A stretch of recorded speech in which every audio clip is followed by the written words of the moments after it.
हम प्रणाम करते हैं और प्रणाम करते हुए आइए अब कथा में प्रवेश करते हैं। यहां से क्रम महाभारत का प्रारंभ हो रहा है। कल हम लोगों ने सुना कि श्री वेद व्यास जी महाराज ने भागवत की रचना करके अपने पुत्र श्री सुखदेव जी को प्रदान की और श्री सुखदेव जी महाराज ने यही भागवत की कथा गंगा के तट पर परीक्षित जी को जाकर के सुनाई।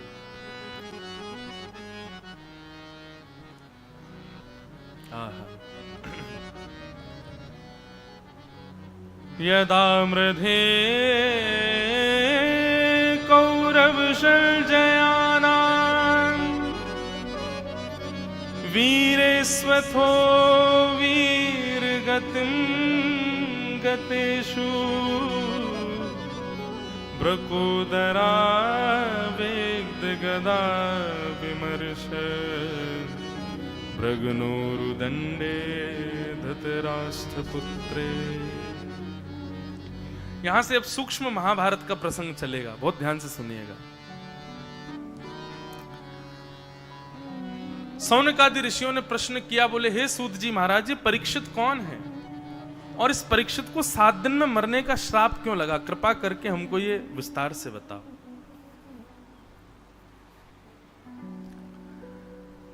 तब सूत जी कहते हैं, परीक्षित की कथा सुनाना मैं कोई उचित तो नहीं समझता, पर वक्षे कृष्ण कथोदयम, क्योंकि परीक्षित की कथा से कृष्ण कथा का उदय होगा, इसलिए मैं तुमको सुना रहा हूं। बहुत सावधानी से सुनिए सब लोग। महाभारत का युद्ध अपने अंतिम पड़ाव पर चल रहा था।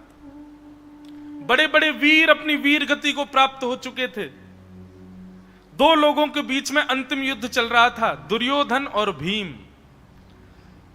महाराज क्या बताएं, सब लोग अपनी आंखों की पलकें पकड़ करके खड़े हैं देखने के लिए कि इस विशाल युद्ध का विजेता कौन होने वाला है।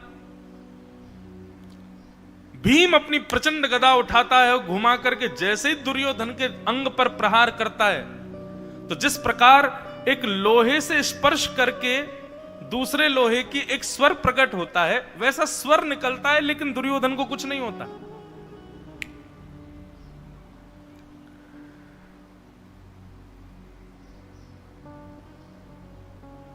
भीम अचंभित है कि मैं अपनी गदा का प्रहार करता हूं, दुर्योधन को कुछ होता क्यों नहीं है? क्योंकि एक प्रसिद्ध कथा है कि दुर्योधन का सर्वांगीण अंग लोहे का है, केवल उसका कटी भाग छोड़ करके।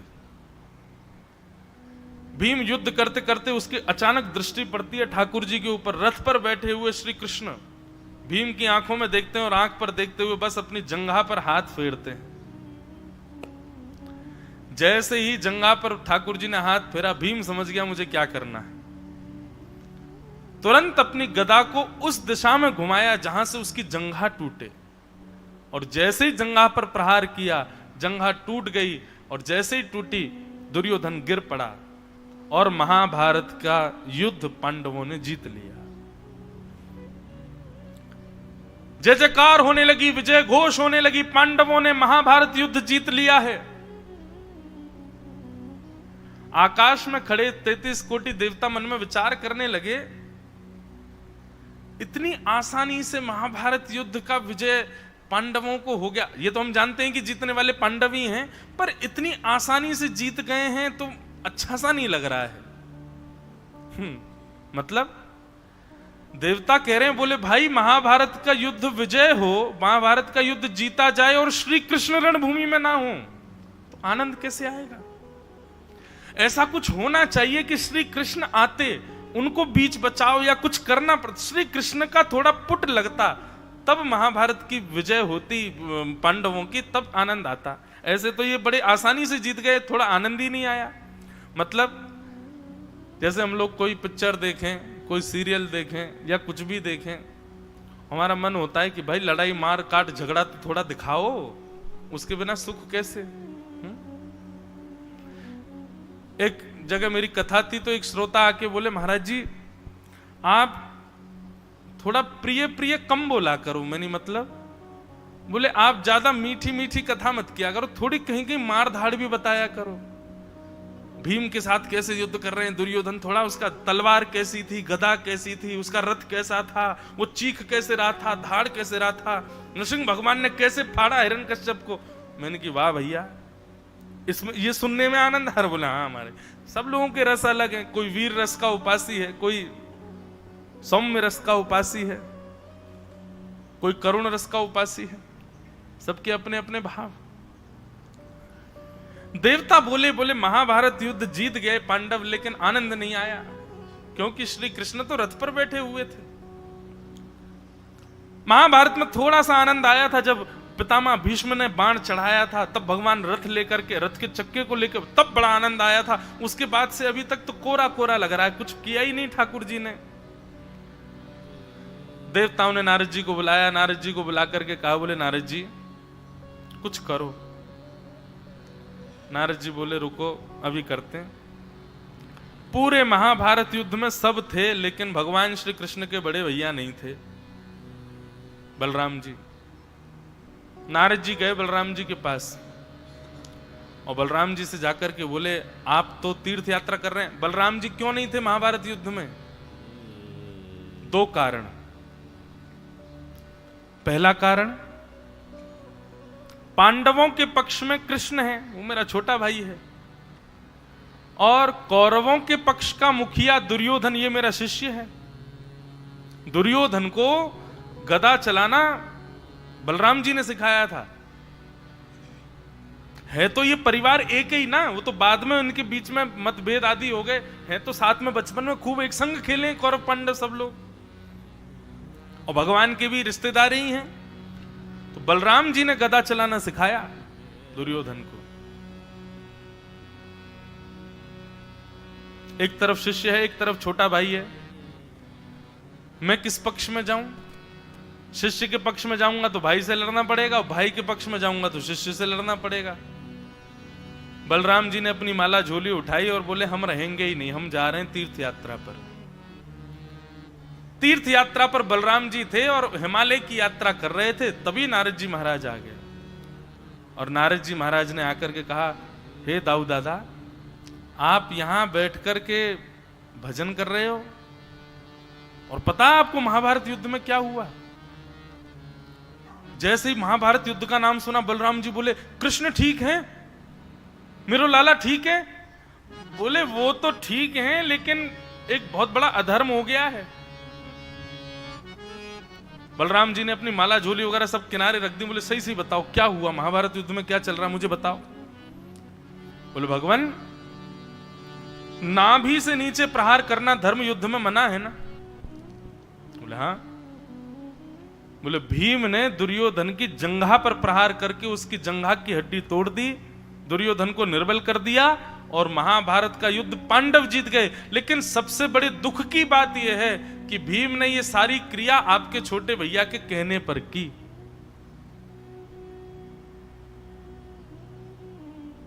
बलराम जी की आंखें लाल पड़ गईं।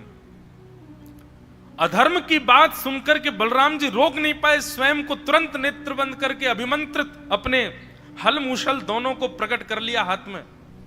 बोले नारद जी, मैं बताता हूं इन पांडवों को तो है, ये मेरो लाला मेरो भैया कन्हैया तो ये पक्षधर है, ये तो एक पक्ष में चलो जाए, अपने भक्तन को पक्ष ज्यादा ले, लेकिन मेरे रहते हुए कोई अधर्म करे, चाहे वो पांडव ही क्यों ना हो, मैं उनको छोड़ूंगा नहीं।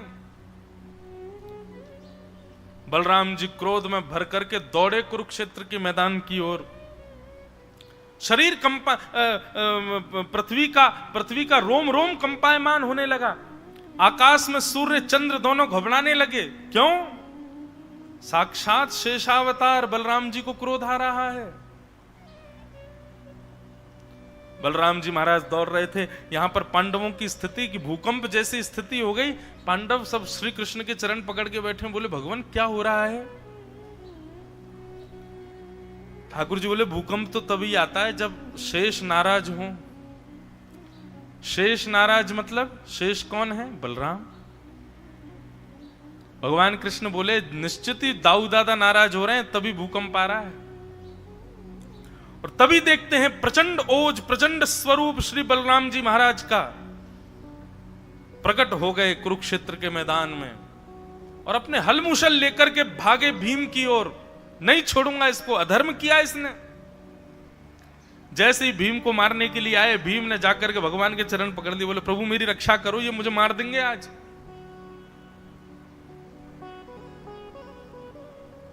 सामने से बलराम जी आ रहे हैं और यहां से श्री कृष्ण ने दौड़ लगाई। आकाश में देवता बोले अब आ रहा है आनंद, अब कुछ नमक मिर्च डला ना, अब स्वाद आएगा। अब श्री कृष्ण दौड़ रहे हैं रणभूमि पर, अब कुछ होगा। सामने से बलराम जी, यहां से श्री कृष्ण, दोनों दौड़ रहे हैं।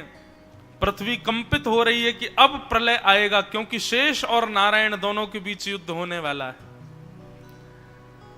परंतु जैसे ही श्री बलराम जी के थोड़े समीप पहुंचे भगवान, दौड़ रहे हैं दोनों, जैसे ही बलराम जी से बस स्पर्श होने ही वाला था श्री कृष्ण का, इतने में ही ठाकुर जी भूमि पर ही दंडवत लेट गए और बलराम जी को दंडवत प्रणाम करने लगे। जैसे ही श्री कृष्ण को दंडवत स्वरूप में देखा, श्री बलराम जी महाराज का तो सारा गुस्सा मुस्सा सब निकल गया, हल मूसल दूर फेंक दिए, दौड़ करके श्री कृष्ण को उठा करके अपने हृदय से लगा लिया। बंधुओं, बड़े लोगों के सबसे कोमल अंग होता है उनके चरण। माता पिता गुरुजन या परिवार के जो भी श्रेष्ठ जन हैं, इनके सबसे कोमल अंग होते हैं उनके श्री चरण। वे कितने भी कोपित हो रहे हो, कितने भी क्रोधित हो रहे हो, तुम्हारी गलती नहीं है तब भी क्रोधित हो रहे हो, तो भी प्रयास करो उनके चरण पकड़ लो। आपने चरण स्पर्श किया नहीं कि उनका क्रोध अपने आप शांत होगा। सबसे कोमल अंग होता है बड़े लोगों का। भगवान श्री कृष्ण ने कहा कि यदि मैं बलराम जी से वाद करूंगा तो विवाद होगा, इसलिए वाणी से कुछ नहीं कहा। आते हुए बलराम जी को देख दंडवत भूमिगत हो गए। बोले पहले दंडवत कर लो, बाकी बात, पहले क्रोध तो कम किया जाए। बंधुओं, सदैव प्रयास करो, चाहे पति पत्नी हो, चाहे भाई बहन हो, चाहे परिवार के कोई भी संबंधी हो, जब सामने वाला किसी कारण से क्रुद्ध हुआ है, क्रोध में भरा है, तो आप जल के भांति बनो। आप उस समय प्रयास करो कि ठीक है अपनी बात बाद में रखेंगे, पहले ऐसा कुछ किया जाए जिससे इसका क्रोध शांत हो। यह एक शुद्धि व्यक्ति का लक्षण होता है। हम लोग क्या करते हैं, सामने वाला क्रोध में आया, अब उसकी बात पर आपके मन में भी बात आ रही है कि मुझे कहना है, और आप अपनी बात रख देते हो, और वही फिर वाद विवाद बन जाता है। संवाद बनाओ उसको, और संवाद कब बनेगा, जब एक शांत होगा। वो एक शांत जब दूसरे को शांत करेगा तभी संवाद।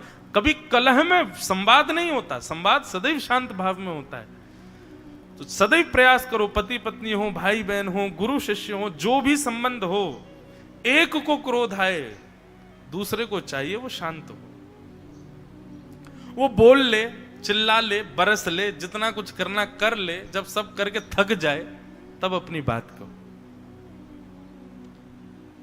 क्योंकि वो क्रोध में है और तुम अपनी बात कहोगे तो वो फिर मिट्टी के तेल, केरोसिन ऑयल का काम करेगी, वो फिर और अग्नि प्रज्वलित होगी, शांत नहीं होगी।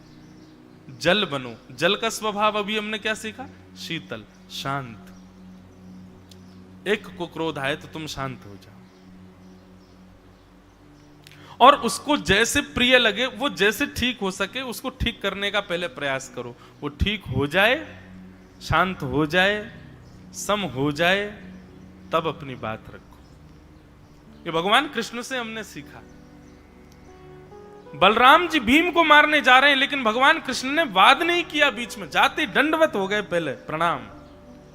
और जैसे ही प्रणाम करते हुए श्री कृष्ण को देखा, बलराम जी का सारा गुस्सा ठंडा हो गया, हल मूसल दूर फेंक दिए, दौड़ करके कन्हैया को हृदय से लगा लिया। अरे मेरो लाला, इतने दिन है गए, मैं मिलो ही ना।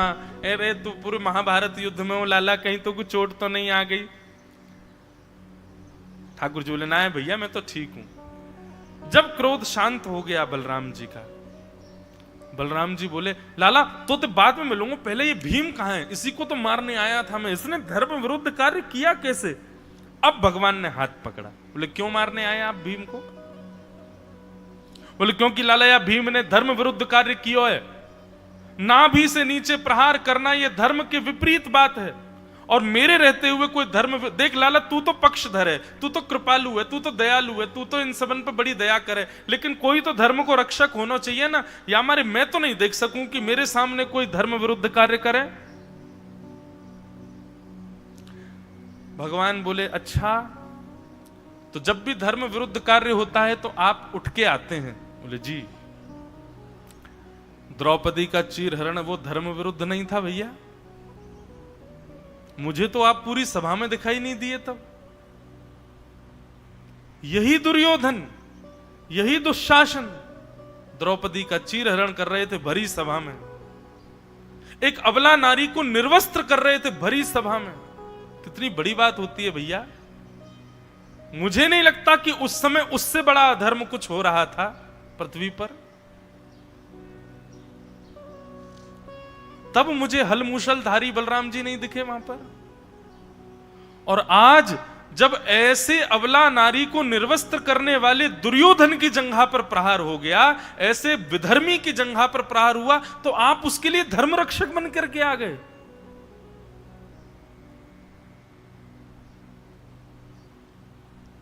हां, मैंने आज्ञा दी थी भीम को, मारो इसकी जंघा पर, नाभि से नीचे प्रहार करना मना है, लेकिन भैया यदि धर्म विरोधी को नष्ट करने के लिए धर्म विरुद्ध जाना पड़े तो वह भी धर्म है, वह भी धर्म है। हम धर्म विरोधी को नष्ट नहीं करें, उस समय यह विचार करें। ठाकुर जी अभी इसी विषय में आगे कहेंगे, ब्रह्म बंधुर न हंतव्य आतताई वधारणा। एक बालक ने मुझसे कथा में पूछा, भगवान कहते हैं ब्राह्मण कैसा भी क्यों ना हो उसको मारना नहीं चाहिए, और स्वयं ने रावण को मार दिया। क्यों? यही बात, धर्म विरोधी यदि कोई है, धर्म विरुद्ध आचरण करने वाला यदि कोई है, वो ब्राह्मण नहीं हो सकता। फिर केवल त्रिपुंड लगाने से रावण ब्राह्मण नहीं हो गया था, केवल शिव तांडव स्तोत्र की ध्वनियां प्रकट करने मात्र से और समस्त ज्ञानी होने से वो ब्राह्मण नहीं था। ब्राह्मण स्वभाव से बना जाता है, ब्राह्मण आपके भीतर चित्त में आने वाले गुणों से बना जाता है। और स्वभाव और गुणों से रावण पूर्ण रूपेण राक्षस हो चुका था, इसलिए उसका ब्राह्मणत्व नष्ट हुआ है वहां पर, इसलिए ठाकुर जी ने उसको मारा। बहुत सावधानी से सुनिएगा भैया। धर्म विरोधियों को नष्ट करने के लिए एक कन्या के सुंदर घर में विवाह होने के लिए ऐसे कुछ 5 कर्म बताए। इन कर्मों में यदि असत्य बोल दिया जाए, गौ हत्या बचाने के लिए थोड़ा धर्म से विलग जाकर के कुछ करना पड़े, धर्म से विलग जाने पर यदि गौ हत्या बच रही है, ब्राह्मण का अपमान बच रहा है, एक अबला नारी की इज्जत बच रही है, तो ऐसे स्थानों पर यदि धर्म से थोड़ा विलग जाके कुछ किया जाए तो वह भी धर्म है, उसमें कोई दिक्कत नहीं। और रही बात कि आप कहेंगे कि मैंने जंघा पर प्रहार करने की आज्ञा क्यों दी थी, इसलिए दी थी कि जब द्रौपदी का चीरहरण हो रहा था तब ये दुर्योधन सभा में चिल्ला करके बोल रहा था, दुशासन जल्दी से इसको निर्वस्त्र करो और निर्वस्त्र करके इसको मेरी जंघा पर बैठाओ। उस समय बाजी हारे हुए ये पांडव, इन पांडवों में भीम ने प्रतिज्ञा धारण की थी, बोले द्रौपदी नहीं बैठेगी तेरी जंघा पर, वो पतिव्रता नारी है, लेकिन आज प्रतिज्ञा लेता हूं एक दिन मेरी गदा जरूर बैठेगी तेरी जंघा पर। भीम ने अपनी प्रतिज्ञा पूरी की है, और वह प्रतिज्ञा भी एक अबला नारी की इज्जत के जब स्वरूप को बिगाड़ा जा रहा था उस समय ली गई थी, इसलिए उसको पूर्ण करवाने के लिए उसकी जंघा पर गदा का प्रहार करवाया है। बलराम जी थोड़े से शांत हो गए, बोले लाला अब तू क्रोध मत करे, मुझ क्षमा कर दे। बोले नहीं भैया, आप हमारे अग्रज हैं, आप सदा हमारे पूजनीय हैं, पर मैं एक बात कह रहा हूं, लोग मुझे पक्षधर कह रहे हैं, लोग कह रहे हैं कि तो पक्षपात करते हैं, पांडवों का संग करते हैं, आदि आदि सब भाव रखते हैं। बंधुओं, एक बात बहुत ध्यान से सुनना, मैं इस विषय को कहा करता हूं, संसार एक महाभारत है, और इस महाभारत में मैं और यहां बैठे हम आप सब लोग योद्धा हैं, और योद्धा दो ही हैं महाभारत में, या तो पांडव या कौरव। हम आप सब ही पांडव हैं और हम आप सब में ही कोई कौरव है, बस पहचान करनी है कि कौरव कौन है, पांडव कौन है। बस इतना समझ लीजिए, पांडवों के पास 5 गुण हैं, हर पांडव का एक एक गुण है। युधिष्ठिर का गुण है धर्म, भीम का गुण है बल, अर्जुन का गुण है आत्मा, नकुल का गुण है बुद्धि, और सहदेव का गुण है स्वरूप। हम आप सब लोग, इस पंडाल में बैठे सब लोग, या संसार में हर व्यक्ति इन 5 गुणों में से किसी एक गुण से युक्त है। धर्म, बल, आत्मा, स्वरूप और बुद्धि। ऐसा हो ही नहीं सकता कि यहां बैठे और इस संसार में हर व्यक्ति इन 5 में से एक गुण में युक्त ना हो। इसका मतलब क्या है, वो इन्हीं में से एक पांडव है, हम आप सब लोग ही। परंतु हमारे गुरुदेव कहते हैं ये 5 लक्षण, ये 5 गुण, धर्म, बल, आत्मा, बुद्धि और स्वरूप, ये 5 लक्षण कौरवों के पास भी हैं। इसका मतलब क्या है, संसार में हम आप सब लोग कौरव पांडव दोनों हैं, बस पांडव कौन है, कौरव कौन है, इसकी पहचान केवल 2 बातों से होगी। 2 लोग जिसके पक्ष में खड़े हैं, समझो वही पांडव हैं। उसमें पहला नाम है योगेश्वर श्री कृष्ण, और दूसरा नाम है पतिव्रता द्रौपदी। दोनों के गुण क्या हैं? ये 2 गुण जिसके पास हों, समझो वो अपनी महाभारत का पांडव है। श्री कृष्ण का गुण है ज्ञान, विवेक। जो विवेकी है, सही गलत की जिसको पहचान है, सद असद में जो भेद समझता है, ऐसा गुण जिसके पास है। पहली बात, श्री कृष्ण यदि साथ हैं, यानी कि विवेक यदि आपके अंदर है, तो आप पांडव हो। और दूसरा, यदि द्रौपदी आपकी पत्नी है, द्रौपदी का गुण क्या है? दया। क्यों है द्रौपदी का गुण दया? अब कथा आती है आगे, लेकिन सुन लो पहले ही, हम पांडव कब माने जाएंगे? जब हमारे पास 2 गुण हों, पहला विवेक और दूसरा दया। विवेक बिना सत्संग के नहीं आएगा, बिना गुरु कृपा के नहीं आएगा, बिना राम जी की कृपा के नहीं आएगा, और दया बिना विवेक के नहीं आएगी। सत्संग के बिना, गुरु कृपा के बिना विवेक नहीं आएगा, मतलब श्री कृष्ण नहीं आएंगे आपके पास। और श्री कृष्ण जब तक नहीं आएंगे, तब तक द्रौपदी नहीं आ सकती जीवन में। इसलिए इन 2 लक्षणों को जीवन में लाने का प्रयास करो। सत्संग के द्वारा विवेकी बनो, सही गलत की पहचान रखो, सद असद पर भेद समझो। और दूसरी बात, श्री कृष्ण यानी कि विवेक, और दूसरी बात द्रौपदी यानी कि दया। चित्त में दया लाओ। दया का मतलब यह नहीं है कि ग्राम सिन्न को अपने बिस्तर पे ही सुलाओ, उसके गले से गलेवरियां लगाए घूमते रहो, हम तो दयालु हैं। इसका मतलब दया नहीं होता। दया का मतलब सबका उपकार, सबका हित की भावना चित्त में आना, यह दया का स्वरूप है। तेरा मंगल मेरा मंगल, सबका मंगल होए रे। सबके मंगल की भावना चित्त में आना, इसको दया कहते हैं। बंधुओं, ये हमारे जितने भी पूर्वाचार्य हुए,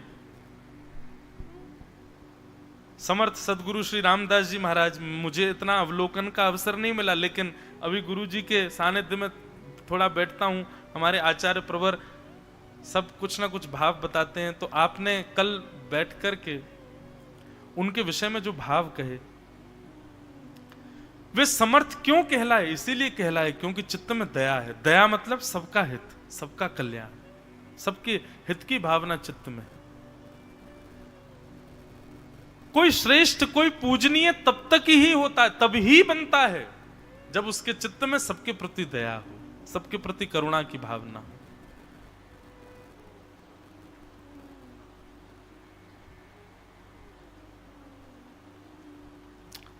तो ये दो गुण लाइए जीवन में तो आप पांडव हो। और अगर इन दोनों गुणों से विहीन हो, अविवेकी हो और निर्दयी हो, तो हम ही कौरव हैं।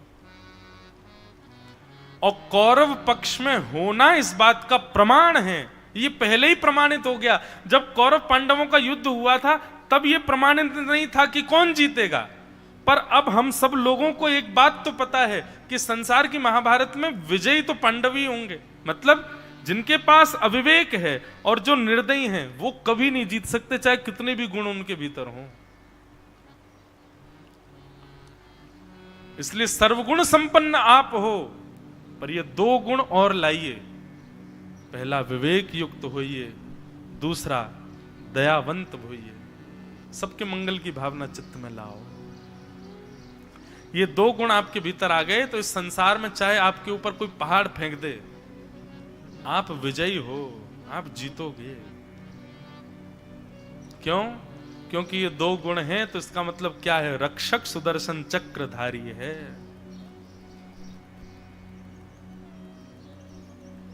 लोग बाग क्या कहते हैं संसार में? कोई बहुत धनवान है, भगवान की इस पर बड़ी कृपा है। किसी के घर में 5-6 गाड़ियां हैं, भगवान की इस पर बड़ी कृपा है। कोई स्वरूप से बहुत सुंदर है, भगवान पर इस पर बड़ी कृपा है, देखो कितना सुंदर बनाया, इसको बड़ी फुर्सत में बनाया, लोग ऐसा बोलते हैं। कोई अच्छा नृत्य करता है, अच्छा गाता है, लोग कहते हैं इस पर भगवान की बड़ी कृपा है। पर हमसे पूछें तो सर्वगुण संपन्न होना भगवत कृपा नहीं है, केवल दयावंत होना और विवेकी होना ये भगवत कृपा है। कबीर दास जी कोई बहुत बड़े विद्वान नहीं थे।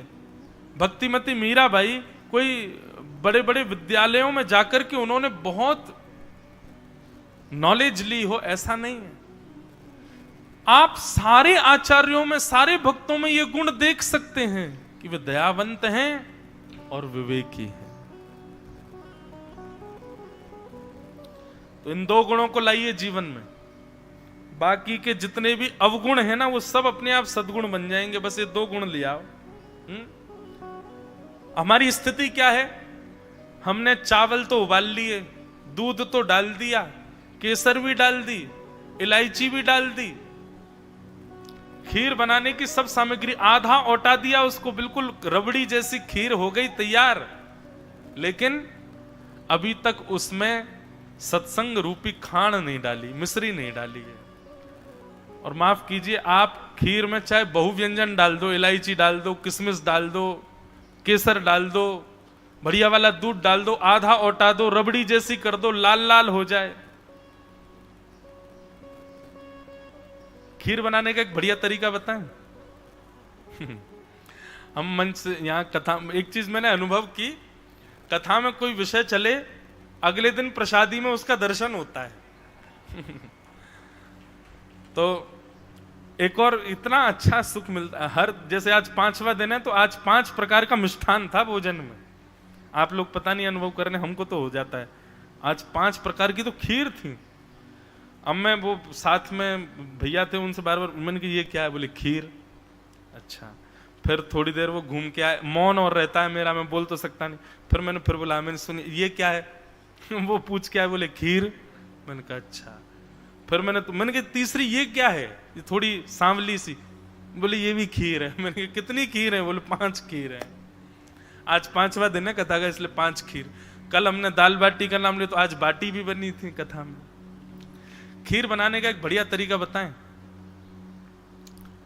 पात्र लीजिए और पात्र में थोड़ा सा घी हाथ में लेकर के पहले पात्र के अंदर थोड़ा सा उसको लेप दो। ये इसलिए ताकि दूध लगे ना, दूध जले ना। थोड़ा सा पात्र में हल्के हाथ से थोड़ा सा घी लगा दो, फिर उसमें ज्यादा सा दूध डालो, 5-6 किलो दूध, अब लोगों के हिसाब से। दूध को तब तक ओटाओ जब तक वो आधा ना हो जाए। इसको हमारे यहां बोलते हैं अधोटा। उसमें फिर बढ़िया केसर डालो, इलायची डालो, चावल डाल दो, और भी जो बढ़िया आपको भाव लग रहा हो वो सब। वैसे यहाँ बनती तो बहुत ही बढ़िया है, इतनी बढ़िया बनती है कि रोटी खाने की इच्छा कम होती है। वो मिठाई इतना बढ़िया लगता है कि उसी को पालें। और हमारा तो पेट इतना भर जाता है, सवेरे 5 बजे से लेकर के और 10 बजे तक तो नियम में रहते हैं, पर 10 बजे के बाद इतनी भूख लगती, बाल भोग ही इतना कर लेते हैं कि राजभोग की जगह ही नहीं बचती पेट में। 12 बजे जब जाते हैं तब मन में आता है कि कल बाल भोग कम कर लें ताकि राजभोग भी खा सकें। इतना बढ़िया प्रसाद। ऐसी खीर बना करके फिर उसको बढ़िया मिट्टी के बर्तन में रखो। आप देखना श्री कृष्ण या हमारे ठाकुर जी के सन्मुख पधरानी नहीं पड़ेगी, ठाकुर जी स्वयं आएंगे उसको पाने के लिए। ऐसे मधुर भाव से बनाओ। बंधु देखो, कला आपके अंदर कोई भी हो, उस कला का प्रस्तुतिकरण, मैंने कल भी कहा था, आज भी कहूंगा, वो कला का प्रस्तुतिकरण, उस कला का भाव ठाकुर जी की प्रसन्नता के लिए करो, वो कला ही आपकी भक्ति बन जाएगी। आपको अन्य, और एक और बात कहें, जो कलाकार हैं, जिनके पास कला है, चाहे भोजन बनाने की, चाहे गाने की, चाहे नृत्य की है, चाहे कुछ भी है, चित्रकारी करने की है, कुछ भी है, आप यदि कला से युक्त हो तो ये बात आप हमसे बहुत भाव से समझ लीजिए, आपको बहुयत्न करने की आवश्यकता नहीं ठाकुर जी की। बस अपनी कला प्रस्तुत कर दो ठाकुर जी को, उसी से ही मिल जाएंगे ठाकुर जी। इसका मतलब ये नहीं कि नाम जप कम करो, कथाएं मत सुनो, नहीं, ये सब तो करना है, पर इतनी मात्रा में करने की आवश्यकता नहीं है। जिनके पास कोई कला नहीं है उनको तो बहुत नाम जपना पड़ेगा, उनको तो बहुत कुछ करना पड़ेगा, तब जाके ठाकुर जी प्रसन्न होंगे। लेकिन आप यदि किसी गुण कला से युक्त हो, उसी को प्रस्तुत कर दो ठाकुर जी के सामने। ठाकुर जी मिलेंगे, प्रसन्न हो जाएंगे, आनंदित हो जाएंगे। तो ये 2 लक्षण लाइए अपने अंदर, पहला विवेक और दूसरा दया। पांडवों की विजय हुई। अश्वत्थामा गुरुपुत्र को अर्धरात्रि में दुर्योधन ने बुलाया। दुर्योधन की जांघी तो टूटी थी, मरा थोड़ी है, अभी पड़ा है रणभूमि में। गुरुपुत्र अश्वत्थामा ने आकर के कहा, बोले मैं पहले ही कह रहा था मुझे सेनापति बना दो। दुर्योधन बोला अब बना देता हूं, जाओ तुम सेनापति हो हमारे, जाओ जाकर के 5 पांडवों को मार दो। बंधु, ये भी एक राक्षस प्रवृत्ति होती है कि जो मुझे नहीं मिला मैं पूर्ण प्रयास करूंगा ये किसी और को भी ना मिले। ये एक राक्षस स्वभाव होता है। अगर इस स्वभाव से कोई युक्त है, आपसे हाथ जोड़ के विनती है, इस स्वभाव का त्याग करो। मुझे ये प्राप्त नहीं हुआ, इसका अधिकार मुझे नहीं मिला, तो मैं पूर्ण चेष्टा करूंगा कि दूसरे को भी ना मिले। इसी को मात्सर्य दोष कहते हैं, और ये संसार में आज की डेट में बहुत ज्यादा है। व्यक्ति आजकल इसके लिए प्रयत्न कम कर रहा है कि वस्तु मुझे मिले, व्यक्ति इसके लिए प्रयत्न ज्यादा कर रहा है कि मुझे तो मिली नहीं, उसको भी ना मिले। ये मात्सर्य दोष है। बहुत राक्षस प्रवृत्ति वालों का ये स्वभाव होता है। अगर ये स्वभाव किसी में हो तो उसको संभलना चाहिए। दुर्योधन ने कहा, अगर हम हस्तिनापुर की गद्दी पर नहीं बैठे, इंद्रप्रस्थ का राज्य हमारा नहीं हुआ, तो इनका भी नहीं होना चाहिए। अरे बहुत देख लिया, धर्म से युद्ध, धर्म से युद्ध, अब हम भी अधर्म करेंगे, सोते हुए पांडवों को मार दो, जाओ। अश्वत्थामा सोते हुए पांडवों को मारने के लिए गया, लेकिन जिनके रक्षक स्वयं सुदर्शन चक्र धारण करके खड़े हों, उसको कोई कैसे मार सकता है? भगवान पांडवों के पास गए और उनको एक लोभ दिया कि राजा तब तक विजयी नहीं माना जाता जब तक हंस का दर्शन ना कर ले। चलो मेरे साथ जल्दी, तुमको हंस दिखा के लाना है। 5 पांडव भगवान कृष्ण के साथ चले गए अर्धरात्रि में। लेकिन द्रौपदी के 5 पुत्र सोते रह गए। अश्वत्थामा ने अंधेरे में आकर के देखा नहीं, उसको पहचान भी नहीं हुई, 5 बालकों का सर धड़ से अलग कर दिया। और कहीं कहीं ऐसा बताते हैं कि प्रमाण देने के लिए 5 के सर अपने साथ दुर्योधन के पास लेकर के गया। दुर्योधन ने प्रकाश किया, अश्वत्थामा ने कहा देखो मैंने 5 पांडवों को मार दिया। दुर्योधन बोला ये तो ऐसे बोल रहा है जैसे कोई गाजर मूली तोड़ के लाया है। जिस खेत का रक्षक स्वयं कृष्ण रूपी किसान हो, वहां की सब्जी ऐसे कोई नहीं तोड़ सकता है। बड़े बड़ी तिमिंगल मछलियां, भागवत में महाभारत में कौरवों के वीरों को तिमिंगल नाम से पुकारा गया। तिमिंगल मछली किसको कहते हैं? एक मछली होती है, वो मछली कैसी होती है? बोले तिमिंग नाम का एक पक्षी होता है। वो तिमिंग नाम का पक्षी, उसको जब भूख लगती है तो वो वन के ऊपर जाता है और अपने दोनों पंजों में, एक पंजे में एक हाथी, दूसरे पंजे में दूसरे हाथी, 2 हाथियों को पंजे में लेकर के आकाश में उड़ता है। सोचो पक्षी कितना बड़ा होगा, हाथी इतने विशाल होते हैं। 2 पंजों में 2 पक्षियों को लेकर के जो आकाश में उड़ जाए वो तिमिंग पक्षी। और 2 हाथियों के सहित जब तिमिंग पक्षी आकाश में उड़ता उड़ता समुद्र के मार्ग पर जाता है तो 2 हाथियों सहित उस तिमिंग पक्षी को एक तिमिंगल नाम की मछली श्वास लेने के लिए समुद्र के बाहर आकर के मुख खोल करके जैसे ही श्वास लेती है तो वो तिमिंग पक्षी हाथी सहित उसके पेट में चला जाता है। वो है तिमिंगल मछली। महाभारत युद्ध में कौरवों के योद्धाओं को क्या कहा गया? बोले तिमिंगल मछली। ये साधारण नहीं है कौरवों की सेना, एक से एक बड़ा योद्धा था वहां पर। दुर्योधन कहता है इतनी बड़ी बड़ी तिमिंगल मछलियां हमारे कौरवों के महासागर में, वे इन 5 पांडव रूपी छोटी छोटी मछलियों का बाल बांका नहीं कर पाई। और ये नेक्सा सा, ये अश्वत्थामा कह रहा मैंने 5 के सर धड़ से अलग कर दिए, दिखाओ तो। बोले मुझे पता था तुमको विश्वास नहीं होगा, इसीलिए लेके आया हूं, थैला खोल दिया, लो देखो। प्रकाश करके देखा। कहीं कहीं ऐसी कथा भी बताते हैं कि भीम ने वो दुर्योधन ने एक सर लेकर के और ऐसे हाथ में पकड़ करके उसको जोर से दबाया। जैसे ही दबाया तो जैसे फल भेदन हो जाता है वैसे ही वो भेदित हो गया। उसी से ही वो पहचान गया कि नहीं, ये पांडवों के मस्तिष्क नहीं हो सकते, इतने साधारण नहीं है पांडव। और प्रकाश करके जब देखा तो वे 5 द्रौपदी के निर्दोष बालक थे। इस शोक में दुर्योधन के प्राण निकल गए कि इन निर्दोष बालकों का क्या दोष था, इनको क्यों मार दिया? अरे ये हमारे परिवार के आगे के वंश हैं, हमारा पूरा परिवार खत्म हो चुका है, ये बालक ही हमारे आगे के वंश को चलाने वाले थे, इन्हीं को नष्ट कर दिया। दुर्योधन के शोक में प्राण निकल गए कि मैं ही अपने वंश का नाश कारक बन गया।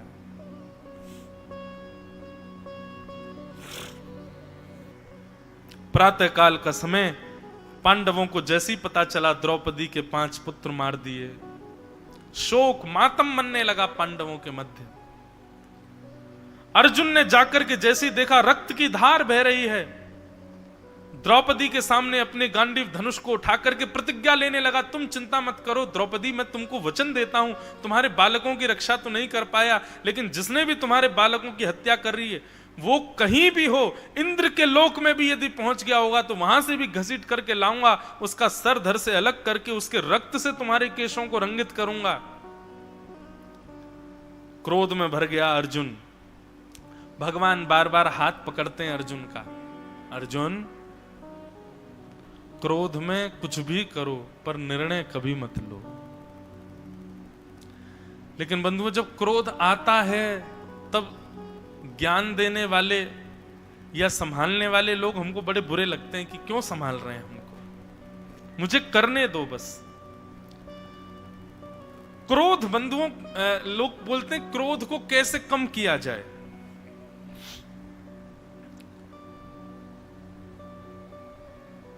क्रोध कभी कम नहीं हो सकता।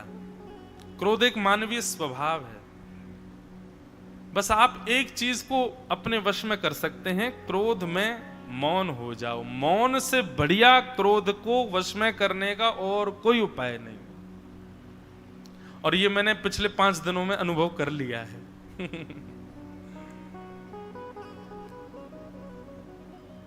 अब कथाओं में जाते हैं, हमारे सब भाई लोग संग रहते हैं, कोई ठाकुर जी की सेवा में है, कोई प्रसाद ला रहे हैं, कोई वस्त्र दे रहे हैं, कुछ सब सेवा भाव में रहते ही हैं। हम इनकी करते हैं, ये हमारी करते हैं। अब उसमें अब मनवांछित जब इनके भाव होते हैं, अब मैं तो मौन हूं, ये लोग खूब बोलते हैं और ये पूर्ण प्रयास करते हैं कि महाराज जी भी बोल जाएं।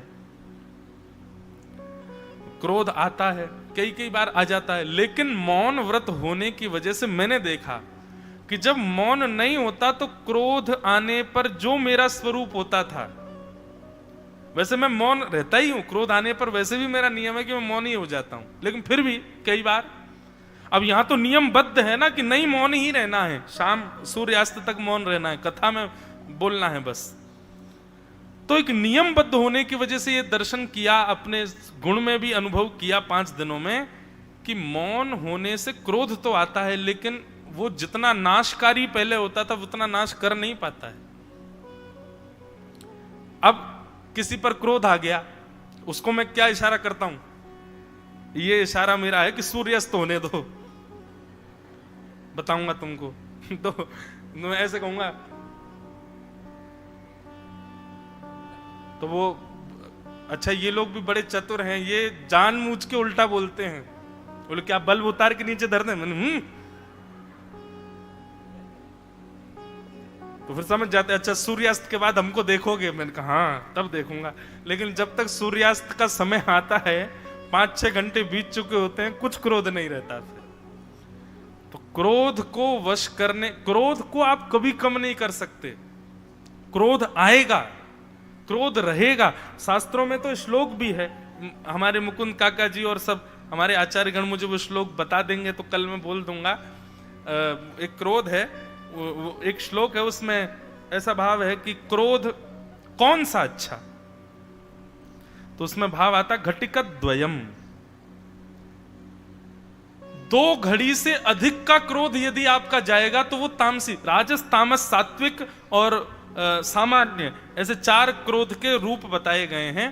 तो तामसी क्रोध बताया गया, तामसी मतलब नरकगामी, नरक जाने वाले जो लक्षण है उनमें से एक अत्यंत कोप, कटुकाच वाणी, दरिद्रताम च स्वजनेषु वैरम, नीच प्रसंग, कुलहीन सेवा, चिन्हानि देहे नरकम गतानाम। उसमें सबसे पहला गुण ही है, नरक कौन जाता है? बोले जिसको बहुत गुस्सा आता है।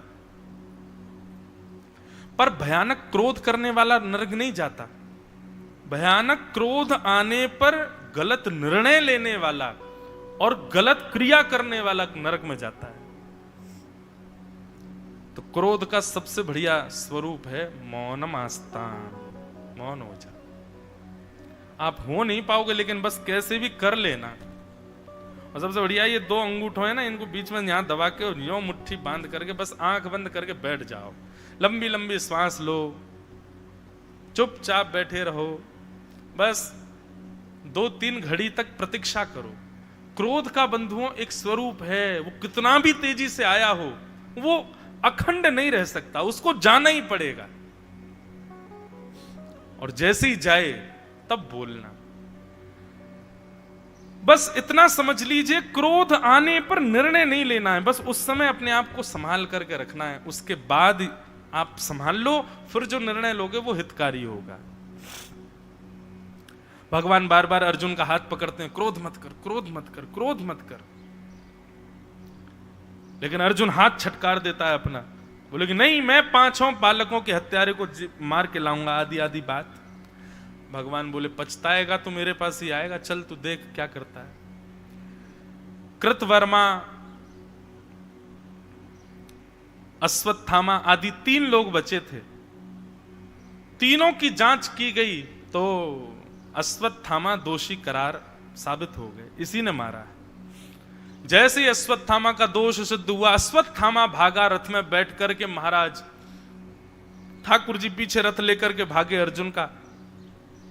थोड़ी दूर जाने पर दिखा कि अश्वत्थामा को लगा बचने वाला तुम हूं नहीं, उसने तुरंत ब्रह्मास्त्र अभिमंत्रित करके अर्जुन के ऊपर छोड़ दिया। जैसे ही ब्रह्मास्त्र आकाश में आया, ब्रह्मास्त्र को देख करके अर्जुन कांपने लगा कि पाहि कृष्ण कृष्ण महाबाहो भक्तानां भयंकर त्वमेको दय्यमानानां अपवर्गोऽसि संस्कृते। चरणों में गिर गया अर्जुन, बोले भगवान ये ब्रह्मास्त्र है, इससे मेरी रक्षा करो। भगवान बोले कायरों की तरह नीचे नहीं बैठो, खड़े हो। ब्रह्मास्त्र विष को विष काटता है, लोहे को लोहा काटता है। यह अश्वत्थामा है, इसको ब्रह्मास्त्र चलाना आता है, वापस बुलाना नहीं जानता। लेकिन तुम ब्रह्मास्त्र चलाना भी जानते हो और उसको शांत करना भी जानते हो। तुम भी ब्रह्मास्त्र छोड़ो, दोनों ब्रह्मास्त्र टकरा करके शांत हो जाएंगे, दोनों को अपने पास बुला लेना। अर्जुन ने तुरंत खड़े होकर के ब्रह्मास्त्र छोड़ा और छोड़ करके ब्रह्मास्त्र को शांत कर दिया और दौड़ करके पकड़ लिया अश्वत्थामा के केशों को, उसके हाथ पांव बांध करके रथ के चक्के से घसीटते हुए लेकर के आया अर्जुन। हल्ला हो गया। द्रौपदी को पता चला मेरे निर्दोष बालकों का हत्यारा। द्रौपदी को जैसे ही पता चला मेरे निर्दोष बालकों का हत्यारा मिल गया है, देखने के लिए बाहर आई कौन है। और द्रौपदी ने जैसे ही देखा गुरुपुत्र अश्वत्थामा। द्रौपदी कहती है उवाच चासहन्तस्य वन्धनानयनं सतिं मुच्यतामेष ब्राह्मणो नितरां गुरु। द्रौपदी जैसे ही बाहर आई और देखा कि हाथ पांव बंधे हुए हैं, ये कोई और नहीं है, गुरु का बेटा गुरुपुत्र अश्वत्थामा। तुरंत द्रौपदी गई और जाकर के उसके हाथों को मुक्त करने लगी, उसको खोलने लगी। अर्जुन कहने लगे क्या कर रही हो, ये तुम्हारे बालकों का हत्यारा है द्रौपदी। अर्जुन मैं आपके आगे हाथ जोड़ती हूं, अर्जुन इसको मत मारिए। अरे देखिए तो सही ये कौन है, ये हमारे गुरुपुत्र हैं और गुरुपुत्र गुरु समान होते हैं, हम उन पर कैसे अत्याचार कर सकते हैं। हमने गुरु के साथ तो युद्ध किया, युद्ध में गुरुदेव मारे गए, परंतु कम से कम इतना तो ऋण रखो गुरुदेव का कि उनके परिवार को तो बख्श दो, कम से कम उनके पुत्र को तो ऐसे मत करो। अरे हमारे ऊपर कितने ऋण हैं गुरु के। धनुष उठाना सिखाया, बाण चलाना सिखाया आप सब लोगों को, जिन गुरु ने, उनका पुत्र है ये, इसको मत मारिए। और दूसरी बात ये ब्राह्मण हैं, हम क्षत्रिय हैं, ब्राह्मण पूजनीय होते हैं, उनको नहीं मारना चाहिए। लेकिन फिर भी आप चाहते हैं कि आप इनको मारेंगे, तो मुझे वचन दीजिए अश्वत्थामा को मृतक स्वीकार मैं तब करूंगी जब मेरे 5 मृतक पुत्रों को आप जीवित करके लाओगे। इनको मार दीजिए लेकिन मेरे 5 पुत्र जीवित होने चाहिए उसके बाद। क्या आप ऐसा वचन दे सकते हैं अर्जुन? अर्जुन मौन खड़े हैं। अर्जुन कहते हैं देवी इतनी दया की स्थिति इस समय तुमको प्रकट नहीं करनी चाहिए, हमेशा दया दया दिखाओगी तो कैसे? बोले मैं दया नहीं कर रही हूं, मेरी बात सुनिए आप। अगर मेरी बात से आपको अस्वीकारिता लगती है तो बताइएगा। अश्वत्थामा के पिता को महाभारत युद्ध में मारा जा चुका है। अश्वत्थामा की पत्नी, अश्वत्थामा की मां पति विहीन हो चुकी है, उनके पति नहीं है, वो केवल अपने एक पुत्र के सहारे रह रही हैं। इनको भी मार दोगे तो पति और पुत्र दोनों के मरने का कष्ट एक अकेली मां के ऊपर कितना भार पड़ेगा, वो सोचो ना अर्जुन। मेरे बालक भले ही मार दिए हों, पर मुझे एक तरफ से तो थोड़ी सराहना है कि मेरे 5 पति जीवित हैं। लेकिन इनकी मां का क्या? पति पहले मर गया, पुत्र को हम मार देंगे तो वो कहां जाएंगी? इसलिए मैं हाथ जोड़ती हूं, इनको मत मारो। श्री वेदव्यास भगवान ने श्रीमद् भागवत जी में यहां पर द्रौपदी के निर्णय में 5 बातों को विशेषता दी है। द्रौपदी ने जो ये अश्वत्थामा को न मारने का निर्णय लिया है, इसमें 5 बातें मुख्य हैं।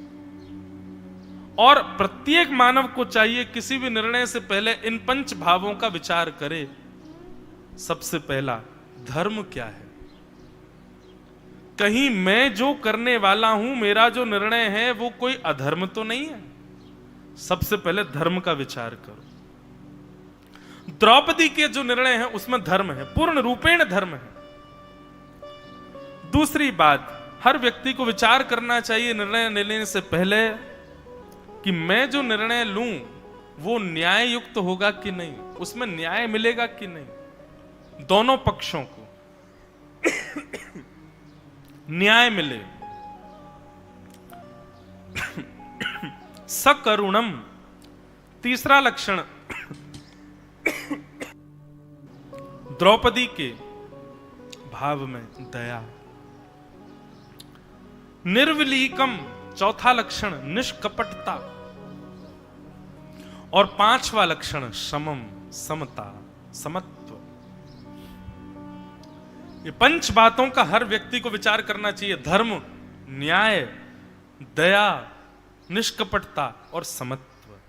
इन 5 को केंद्र में लेकर के ही निर्णय लेना चाहिए। और द्रौपदी की बात में ये 5 चीजें, धर्म भी है, न्याय भी है, करुणा भी है, निष्कपटता भी है और समता भी है। द्रौपदी की बात से युधिष्ठिर सहमत हो गए। अर्जुन, मैं द्रौपदी के पक्ष में हूं, मत मारो। अर्जुन ने भीम की ओर देखा, भीम बोला तू छोड़ दे, मैं मारूंगा। नकुल सहदेव बोले हम भी द्रौपदी के पक्ष में। प्रजा को देखा, प्रजा ने कहा हमारे हवाले कर दो, हम देख लेंगे इसको। आहा, कि निशम्य भीम गदितम द्रौपद्यश्च चतुर्भुज आलोक्य वदनम सख्य।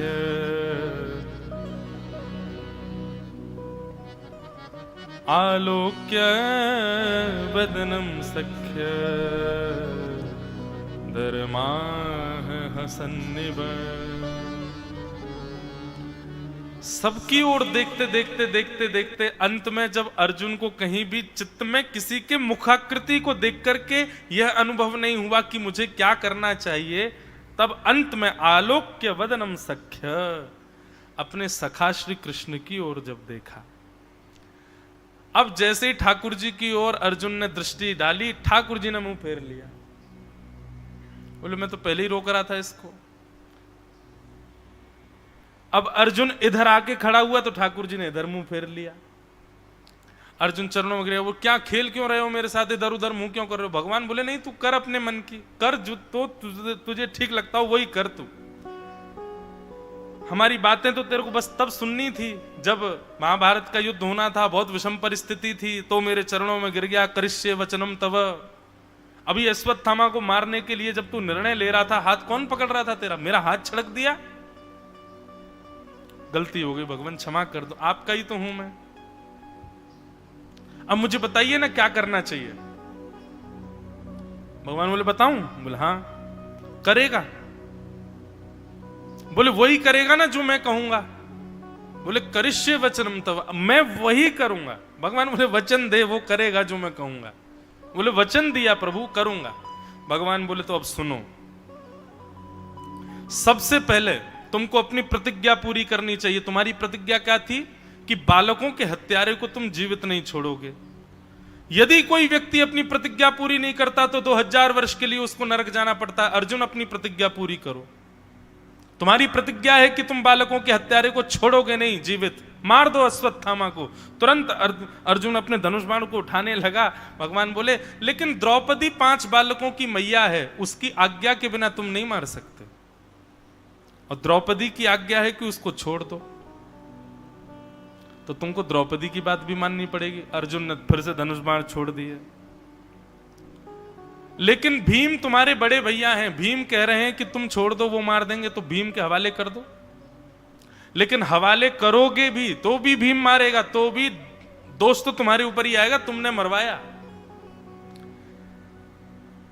पहली बात अपनी प्रतिज्ञा पूरी करो, दूसरी बात द्रौपदी की बात मानो, तीसरी बात भीम जो कह रहे हैं वो भी तुमको करना चाहिए। लेकिन युधिष्ठिर तुम्हारे बड़े भैया हैं, इनकी बात को भी नकारना तो नहीं चाहिए तुमको। युधिष्ठिर मना कर रहे हैं तो तुमको नहीं मारना चाहिए।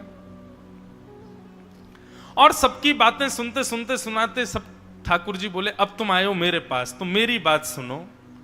ब्रह्म बंधुर न हंतव्य, ब्राह्मण कैसा भी क्यों ना हो उसको मारना नहीं चाहिए। लेकिन अर्जुन, बालकों का हत्यारा कोई भी क्यों ना हो उसको छोड़ना नहीं चाहिए। अर्जुन, क्या समझ में आई बात?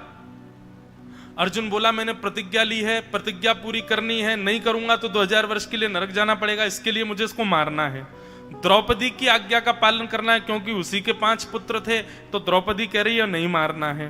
भीम की बात माननी है, भीम कह रहे हैं मारना है तो इसको मारना है। युधिष्ठिर जी मना कर रहे हैं इसको नहीं मारना है, मारना है नहीं मारना है, मारना है नहीं मारना है, और अंत में आप कह रहे हैं कि ब्राह्मण कैसा भी क्यों ना हो उसको मारना नहीं चाहिए, ये ब्राह्मण है इसको मारना नहीं है। लेकिन बालकों का हत्यारा कोई भी क्यों ना हो उसको छोड़ना नहीं चाहिए, ये बालकों का हत्यारा भी है। ठाकुर जी मैं पागल हो जाऊंगा, मुझे नहीं समझ आ रहा मैं क्या करूं, मुझे चक्कर आ रहे हैं, मैं बेहोश होकर यहीं गिर जाऊंगा, अभी प्राण निकल जाएंगे मेरे। बंधुओं, जितने भी कृष्णाश्रित हैं ना, राम आश्रित, दत्ताश्रित, शिव आश्रित एक तरफ और कृष्णाश्रित एक तरफ, पूरा जीवन पहेली बना देंगे आपका। इतना खेलते हैं, इतना खेलते हैं। ठाकुर जी यदि ये कह दें ना, जैसे स्कूल में क्या होता था, मेरे साथ तो हुआ, आपके संग पता नहीं हुआ कि नहीं, वो MCQ आते थे, मल्टीपल चॉइस क्वेश्चन, एक प्रश्न के 4 ऑप्शन है, एक सही है, उस पर टिक लगाओ। तो कई बार नहीं पता होता था तो जो क्लास टीचर होता था ना उसी को हम इशारा करते थे, सर एक ही है बता दो। तो वो कई बार बड़े चतुर होते थे क्लास टीचर, वो गलत वाली पे उंगली रख के चले जाते थे। हमने उस पर टिक कर दिया, फिर मार्क्स आए 0। सर आपने ही तो बोला था। बोले तो पढ़ के क्यों नहीं आया था? मैं तो ऐसे ही बोलूंगा, मैं तो गलत ही बताऊंगा। ऐसे ही श्री कृष्ण,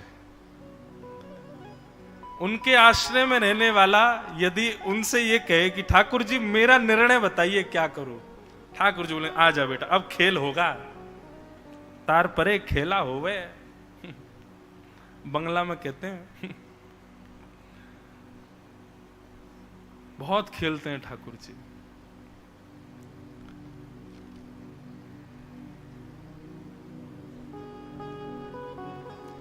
अर्जुन सिर पकड़ करके बैठा, मैं क्या करूं? भगवान बोले तूने वचन दिया था जो कहूंगा सो करेगा, अब कर। बोले ये कैसा निर्णय दिया आपने, ये ब्राह्मण है इसको मैं मार नहीं सकता, बालकों का हत्यारा छोड़ नहीं सकता, और मेरी प्रतिज्ञा याद दिला दी और ये सब बात, मैं क्या करूं भगवान? ठाकुर जी बोले विचार कर, थोड़ा मनन कर, मैंने जो कहा है करना वही है तुझे, बस थोड़ा चिंतन कर उस बात का। बंधुओं एक बात सदैव याद रखना, आप सीधे सीधे गीता जी पढ़ोगे आपको कभी समाधान नहीं मिलेगा। तत्श्रवणवन प्रपठन विचारण परो, आप जब तक विचार नहीं, देखो केवल भोजन पा लेने से आपको तृप्त, आप पुष्ट नहीं होगे, भोजन को पचाना भी तो आवश्यक है। भगवान श्री कृष्ण के द्वारा कहे गए जितने भी ज्ञान उपदेश हैं ये सब भोज्य पदार्थ की तरह, इनको पचाना पड़ेगा, और इनके पचाने का एक ही उपाय है, क्या? मनन, चिंतन करो।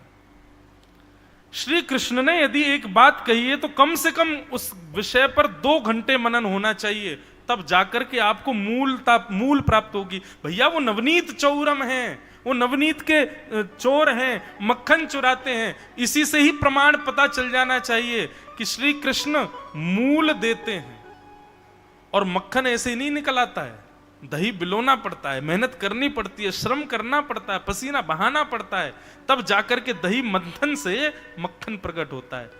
भगवान की हर बात श्री कृष्ण वाच, भगवान वाच जहां कहीं भी आ रहा हो, उस विषय को कम से कम 2 घंटे मनन कीजिएगा, तब आपको उसमें से कुछ सुंदर बात समझ में आएगी।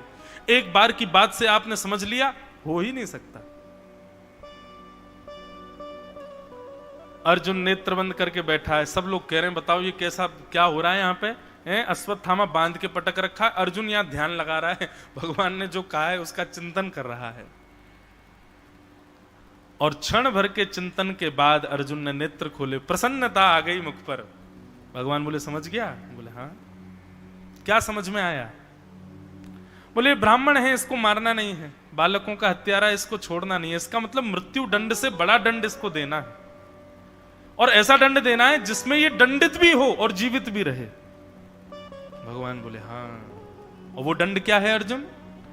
बोले भरे समाज में अपमान, ये मृत्यु से भी बड़ा दंड है। भगवान बोले जाओ यही करो। और भरी सभा में अश्वत्थामा की आधी मूंछ, आधी दाढ़ी, आधे केश और शिखा छेदन कर दिया उसका। ब्राह्मण की सबसे बड़ी पहचान शिखा है, उसका शिखा छेदन करके, और मणिम जहार मूर्धन्यम, उसकी ब्रह्म तेज की मणि को लेकर के छीन करके। बंधुएं, ब्रह्म तेज की मणि क्या है? हर ब्राह्मण के मस्तिष्क में ब्रह्म तेज की मणि होती है, ऐसा हमारे आचार्य प्रवर कहते हैं। जो ब्राह्मण त्रिकाल संध्या नहीं करता, जो ब्राह्मण गायत्री उपासना नहीं करता, जो ब्राह्मण ब्राह्मणोचित कर्म नहीं करता, जो ब्राह्मण स्वयं अध्ययन नहीं करता, दूसरों को अध्ययन कराने से पूर्व, आदि आदि ये सब बातें हैं, उसकी ब्रह्म तेज की मणि अपने आप ही हरित हो जाती है। लेकिन जो ब्राह्मण ब्राह्मणोचित कर्म करता है, वो चाहे कैसा भी हो, उसके रूप में एक आकर्षण आ जाता है, उसके नेत्रों में, उसकी वाणी में, उसके शब्दों में जब वेदों की लहरियां लहराती हैं, वो सबके चित्त का हरण कर लेती हैं। और ये आकर्षण ही उसकी वाणी का, उसकी उपस्थिति का, उसके ललाट का, यही ब्रह्म तेज की मणि है, जो उसको मणि के भांति चमकाती है। उसका रूप कैसा है, रंग कैसा है, इस पर नहीं जाना है, पर कैसे भी सही वो आकर्षित करेगा। वो यदि कह देगा बैठ जाओ, तो आप उठ नहीं पाओगे। उसकी वाणी में इतनी सामर्थ्य आ जाएगी। ये ब्रह्म तेज की मणि का प्रताप होता है। पर होना चाहिए ब्राह्मण को अपने ब्राह्मणोचित कर्मों में। बंधु, मैं कुछ अधिक प्रशंसा का विषय है ऐसा नहीं है, पर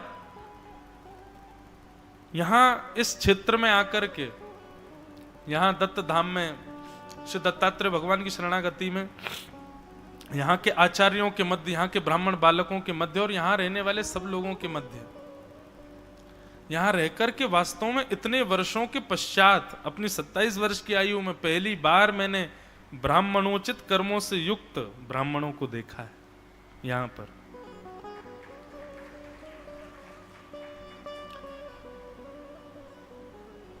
वे जब बोलते हैं, अरे बोलते क्या, परसों आप लोग नृत्य करने लगे यहाँ पर, तो मेरे मन में क्या आया कि नहीं, ये मानव नहीं, पंडित जी नहीं, कोई ब्राह्मण नहीं, साक्षात वेद नृत्य कर रहे हैं। ऐसा लग रहा था ऋग्वेद, यजुर्वेद, सामवेद, अथर्ववेद ही नृत्य कर रहे हैं भुजा उठा करके। और सबसे बड़ी बात, कोई जाति विशेष पर प्रवचन नहीं कर रहा हूं। आजकल पीछे पड़ जाते हैं लोग, पर यहां इस स्थान का माहौल ही ऐसा है कि यहां पर अन्य कोई किसी और वर्ण का होगा भी ऐसा लग ही नहीं रहा है। सबके यथाउचित कर्म ब्राह्मणों जैसे दिख रहे हैं। ब्राह्मण को ऐसा ही होना चाहिए, शीलवान, सरल, आलस्य विमुक्त, अध्ययनशील, षोडशोपचार, राजोपचार से युक्त। अरे प्रसाद भी पाने जा रहे हैं तो वहां पर भी वैदिक मंत्र और अपने समर्थ गुरुओं के सुंदर कहे गए श्लोकों को युक्त करके और उसी से ही वाचन करते हैं। गोदावरी जी में स्नान करने के लिए जा रहे हैं, त्रिकाल तो हैं नियम, कईयों के 2 काल हैं, सुबह और मध्य में। तो गोदावरी जी में स्नान से पूर्व सूर्य अर्घ करेंगे, गोदावरी जी को प्रणाम करेंगे, जैसा जो नियम उचित होता है वैसा करेंगे। ऊर्ध्वपुंड त्रिपुंड से युक्त मस्तिष्क है, गौ खुर के समान सबकी शिखा है। देख करके लगता है कि यहाँ सब ब्राह्मण ही दिख रहे हैं। ब्राह्मण का मतलब भगवत प्रिय, यहाँ सब भगवत प्रिय दिख रहे हैं। यहाँ कोई कथा सुनने बाहर से भी आ रहा है ना, वो भी भगवत प्रिय लग रहा है, वो भी लग रहा है ये भी ब्राह्मण ही है। ये स्थान का ऐसा माहौल है यहाँ का। पर मैंने अपने जीवन में बहुत वर्षों बाद ऐसा देखा और देख करके बहुत प्रसन्नता है। कभी महाराज जी भविष्य में नासिक में अगर शहर में भी कथा हुई ना, हम रुकेंगे दत्त धाम में यहीं से जाया करेंगे। तो नासिक में कोई कथा भी करावे तो उसको हम पहले ही बोल देंगे, भैया एक ही शर्त पर कथा होगी, हम रुकेंगे दत्त धाम में। बस कथा सुनाने जाएंगे मंच पर, बाकी यहीं रहेंगे। आनंद, इतना सुख मिलता है यहाँ, ऐसा लगता है कि साक्षात श्री दत्त प्रभु ही विचरण कर रहे हैं। कल रात्रि 1 बज गया था यहाँ उत्सव को। अब देखो महाराज जी, मुझे तो सरप्राइज था कि शाम को ऐसा कोई उत्सव, मुझे लगा कि हम लोग ही कुछ गाएंगे बजाएंगे, पर यहाँ शाम को जब देखे गंधर्वजन यहाँ विराजमान हुए। कल कथा में अनायास ही गंधर्वों की चर्चा चल रही थी। महाराज जी और यहाँ के परिकर ने तो नहीं बताया कि शाम को कार्यक्रम क्या है, पर श्री दत्त भगवान ने कथा में तो खूब बुलवाया।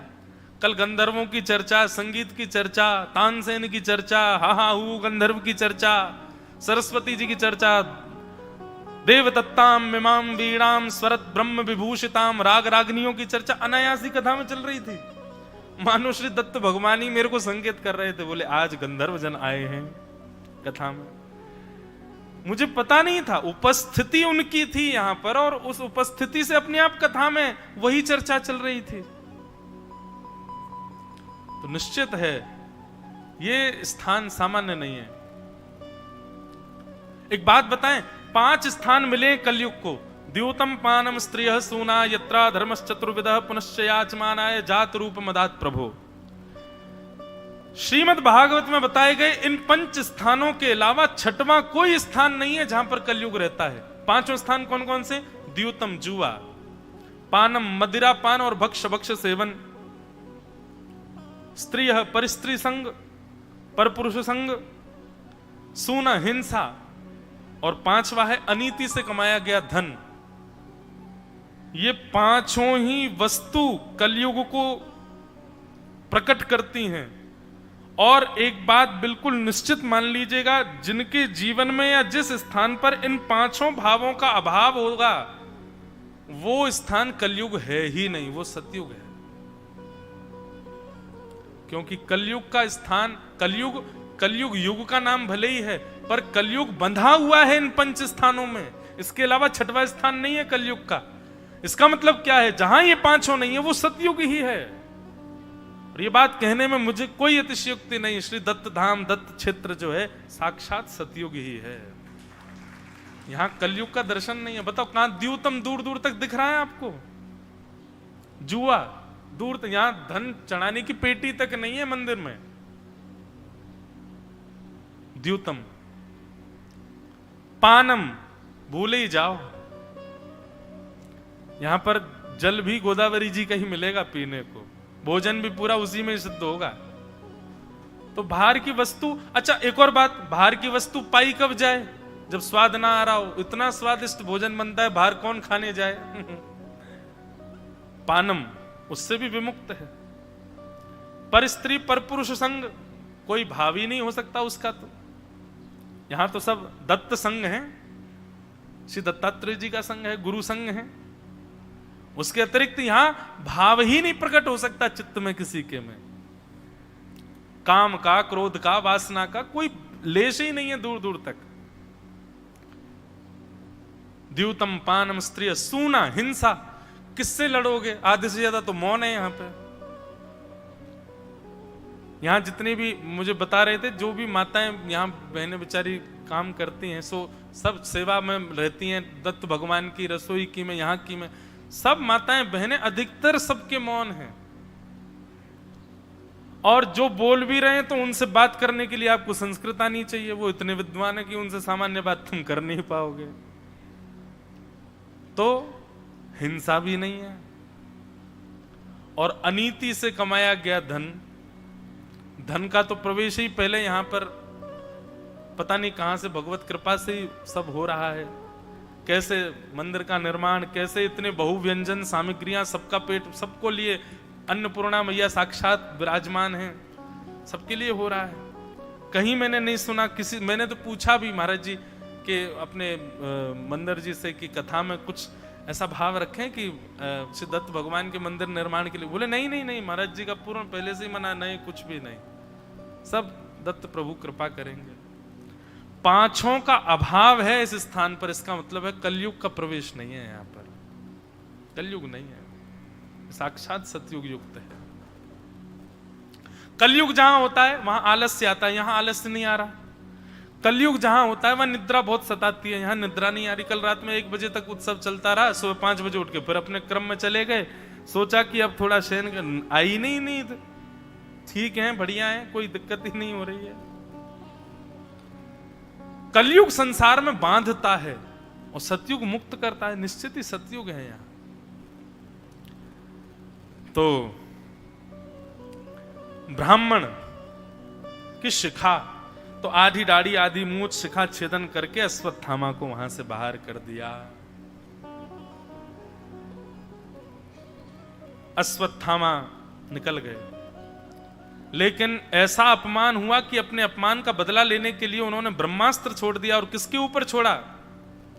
उत्तरा के गर्भस्थ शिशु को मारने के लिए ब्रह्मास्त्र छोड़ दिया।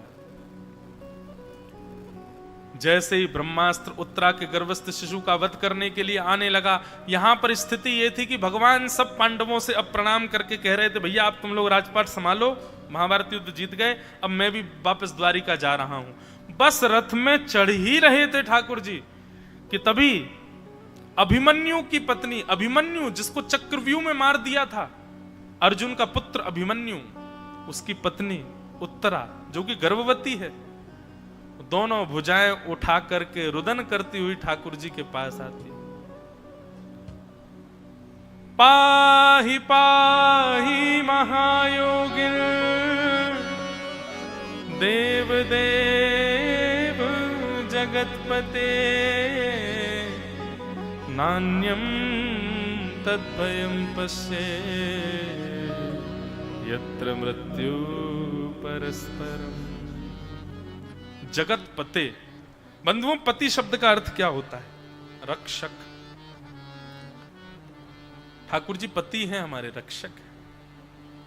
उत्तरा दोनों भुजाएं उठा करके ठाकुर जी की ओर दौड़ी, जगतपति कह करके। उत्तरा के ससुर जी खड़े हैं वहां पे, अर्जुन उनके पास नहीं गई। महान बलवान बलि भीम खड़ा, उनके पास नहीं गई, सीधे ठाकुर जी के पास गए। बोले आप ही मेरी रक्षा कर सकते हैं भगवान, मेरी रक्षा करो। उत्तरा दौड़ करके भगवान के पास गई, चरणों में गिर गई, मेरे गर्भस्थ शिशु को बचा लीजिए भगवान, ये ब्रह्मास्त्र मारने वाला है। ठाकुर जी एक रूप से बाहर खड़े थे, दूसरे रूप से अंगुष्ठ मात्र अदृश्य रूप धारण करके उनके गर्भ में प्रवेश करके अपनी चक्रा नाम की गदा को घुमा करके भगवान ने उत्तरा के गर्भस्थ शिशु की रक्षा करी। बोलो भक्त वत्सल भगवान की। अब यहां विशेषता बंधुओं, बहुत सुंदर भाव। जैसे ही आकाश में ब्रह्मास्त्र नष्ट हुआ, सब लोग भगवान की जय जयकार करने लगे, तालियां बजाने लगे, भक्त वत्सल भगवान की जय, द्वारिकाधीश की जय, चतुर्भुज नारायण भगवान की जय। भगवान कहने लगे चुप चुप चुप, शांत हो जाओ शांत हो जाओ। किसकी जय जयकार कर रहे हो? बोले आपकी, आपने रक्षा की भगवान। बोले मैं तो यहीं खड़ा हूं तुम्हारे सामने, मैंने कोई रक्षा वक्षा नहीं करी, जबरदस्ती मेरी जय जयकार कर रहे हो। तो बोले फिर ब्रह्मास्त्र कैसे नष्ट हुआ? बोले अरे भैया, जब कोई व्यक्ति योग करता है, साधना करता है, उसके पास में पुण्य बल होता है, पातिव्रत बल होता है, एकादशी व्रत बल होता है, आदि आदि ऐसे नियमों के बल जिसके पास होते हैं ना, ऐसे बलवान व्यक्ति के ब्रह्मास्त्र आदि बड़े बड़े अस्त्र भी उसके बल के आगे नष्ट हो जाते हैं। वास्तव में मैंने उत्तरा की रक्षा नहीं की है, उत्तरा के पातिव्रत बल ने और उत्तरा के अपनी श्रद्धा सुमन और इसके भीतर जितने भी धार्मिक बल हैं वो इतनी मात्रा में थे, वो इतने श्रेष्ठ थे कि उसी बल से ही उत्तरा की रक्षा हो गई। समझ में आई बात? रक्षा तो भगवान ने ही की है, लेकिन भगवान का ये स्वभाव है, क्रिया करने के बाद श्रेय दूसरों को दे देते हैं। स्वयं करते हैं लेकिन नहीं, स्वयं नहीं संभाल रहे हैं, उत्तरा का ही बल बढ़ा रहे हैं, उत्तरा की महिमा गा रहे हैं, उत्तरा की महिमा बता करके सबसे कह रहे हैं अरे उत्तरा की जय जयकार करो, उत्तरा के धर्म बल ने उसकी रक्षा करी है, मैंने उसकी रक्षा नहीं करी। ये ठाकुर जी का स्वभाव है, ठाकुर जी का ये स्वरूप है। सबको श्रेष्ठता प्रदान करते हैं, सबको योग्यता प्रदान करते हैं। ऐसे ठाकुर जी को हम बारंबार प्रणाम करते हैं। उत्तरा के गर्भस्थ शिशु की भगवान ने रक्षा की। तत्पश्चात कुंती ने भगवान की स्तुति गाई और ये स्तुति हम सुनेंगे। अब कथा शुरू हुई, बीच में कोई कीर्तन ही नहीं हुआ। चलो 2 मिनट सब लोग बड़े भाव से मेरे साथ गाओ।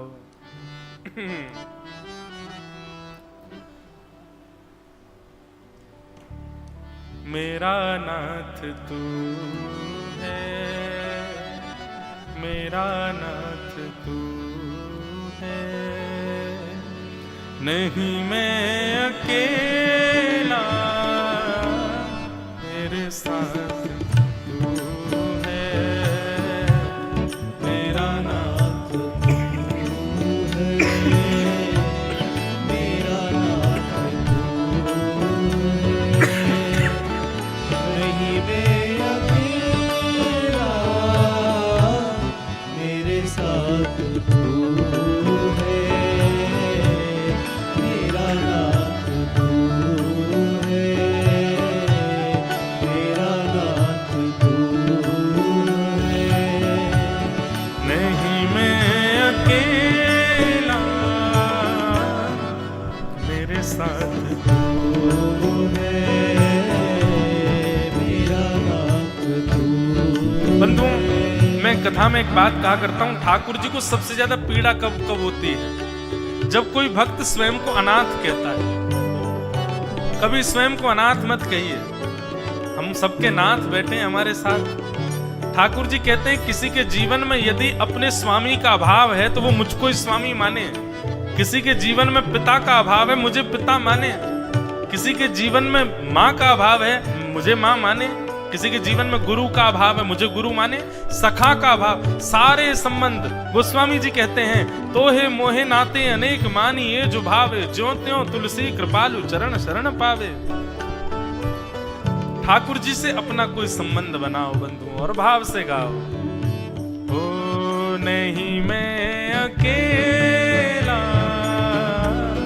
मेरे साथ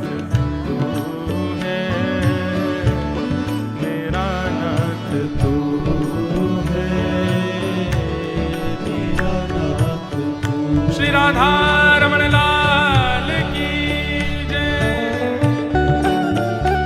करताल बजा के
कली संतरण उपनिषद में मंत्र है हरे राम राम राम हरे हरे, हरे कृष्ण कृष्ण कृष्ण हरे हरे। फिर यही महामंत्र बना हरे कृष्ण कृष्ण कृष्ण हरे हरे, हरे राम राम राम हरे हरे। पर एक ऐसी मन में एक भाव कथा आती है कि हमारे पंडरीनाथ भगवान के सब वैष्णव जनों ने सोचा, ऐसा एक कथानक जैसी आती है। कोई सुना रहे थे संत, बोले एक बार कोई महामंत्र जापक पहुंच गए पंढरपुर, और पंढरपुर में जाकर के उन्होंने कीर्तन करना प्रारंभ किया। और कीर्तन क्या करें, बोले हरे कृष्ण कृष्ण कृष्ण हरे हरे, हरे राम राम राम हरे हरे। अब एक बार ये पूरा वो काम है, लेकिन जितने भी लोग बैठे थे वो सब मुंह देखते रहे। बोले आप लोग क्यों नहीं गाते? तो पंढरपुर के सब सीधे साधे वैष्णव बोले बहुत कठिन है, थोड़ा सरल करो इसको। तो बोले एक काम करें, इसको आधा आधा बांट लेते हैं। एक पक्ष हरे कृष्ण कृष्ण कृष्ण हरे हरे बोलो, हम हरे राम राम राम हरे हरे बोलेंगे। दूसरे दिन जैसे कीर्तन प्रारंभ हुआ तो सब बोले कि आपने आसान वाला पक्ष तो अपने पास रख लिया, हरे राम राम राम हरे हरे, हमको कठिन दे दिया हरे कृष्ण कृष्ण कृष्ण हरे हरे। बोले भैया कैसे करोगे कीर्तन? तभी उनमें से एक खड़े हो गए, बोले देखो ये हरे कृष्ण कृष्ण कृष्ण हरे हरे, हरे राम राम राम हरे हरे, ये महामंत्र है। और इस महामंत्र में हमने जो अनुभव किया तीन ही नाम है, क्या? राम कृष्ण और हरि। तो क्यों ना इसको ऐसे गाया जाए, कैसे? जय जय राम कृष्ण हरि, जय जय राम कृष्ण हरि, जय जय राम कृष्ण हरि, जय जय राम कृष्ण हरि, जय जय राम कृष्ण हरि, जय जय राम कृष्ण हरि, जय जय राम कृष्ण हरि, जय जय राम कृष्ण हरि, जय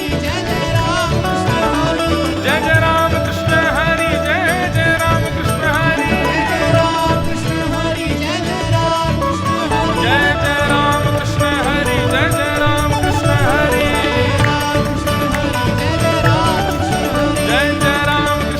हरि,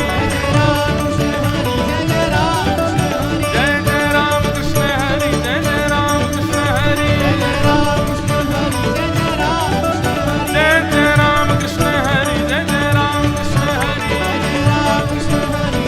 कुंडली कवरदे हरि विठ्ठल, ज्ञानदेव श्री तुकाराम, श्री पंडरीनाथ भगवान की।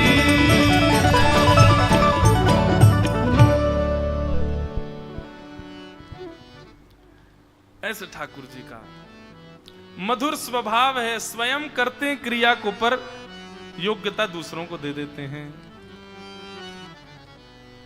कुंती ने अब भगवान की स्तुति गाई। अच्छा, भगवान रथ पर बैठ गए, उत्तरा के गर्भ के बालक की रक्षा करके अब जैसे ही भगवान रथ पर बैठ करके जाने लगे, कुंती ने भगवान का रथ रोक दिया। और रथ रोक करके कुंती भगवान से कहने लगी, नीचे उतर के आइए, आपसे कुछ बात करनी है हमको। भगवान बोले कहो भुआ, क्या बात है? कुंती ने भगवान के चरणों में सर रख करके प्रणाम किया। नमस्ये पुरुषं त्वाद्यं ईश्वरं प्रकृते परं अलक्ष्यं सर्वभूतानां अन्तर्बहिर्वस्थितम्।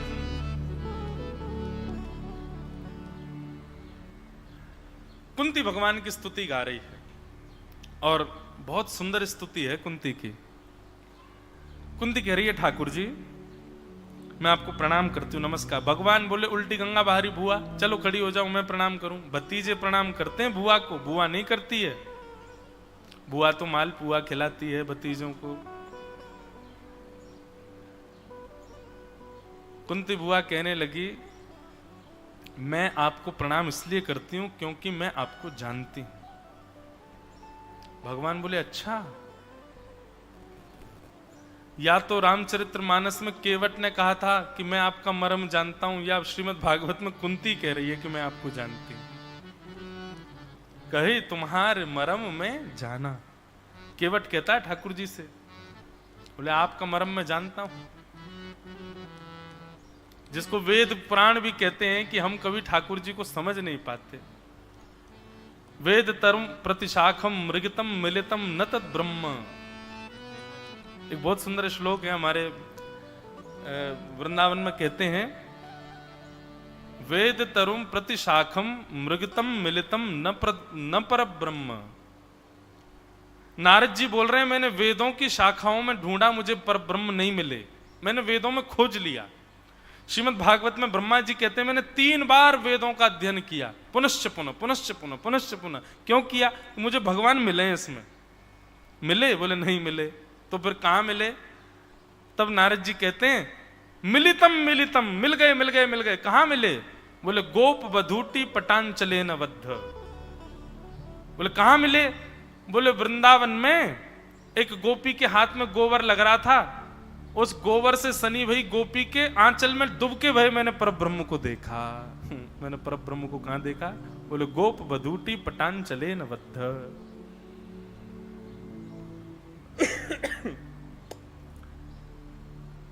एक जगह नारद जी कहते हैं, बोले मैंने परब्रह्म को ढूंढा, मुझे परब्रह्म नहीं मिले। तब कहां मिले? अहम तु नंदम वृंदे यस्यालिंदे ब्रह्मवसिताः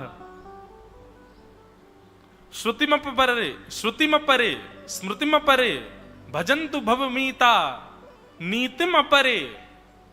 अहम तु नंदम वृंदे यस्यालिंदे ब्रह्मवसिताः। बोले मैंने सब जगह ढूंढा, मुझे ठाकुर जी नहीं मिले। फिर मिले? बोले हाँ मिले। कहां मिले?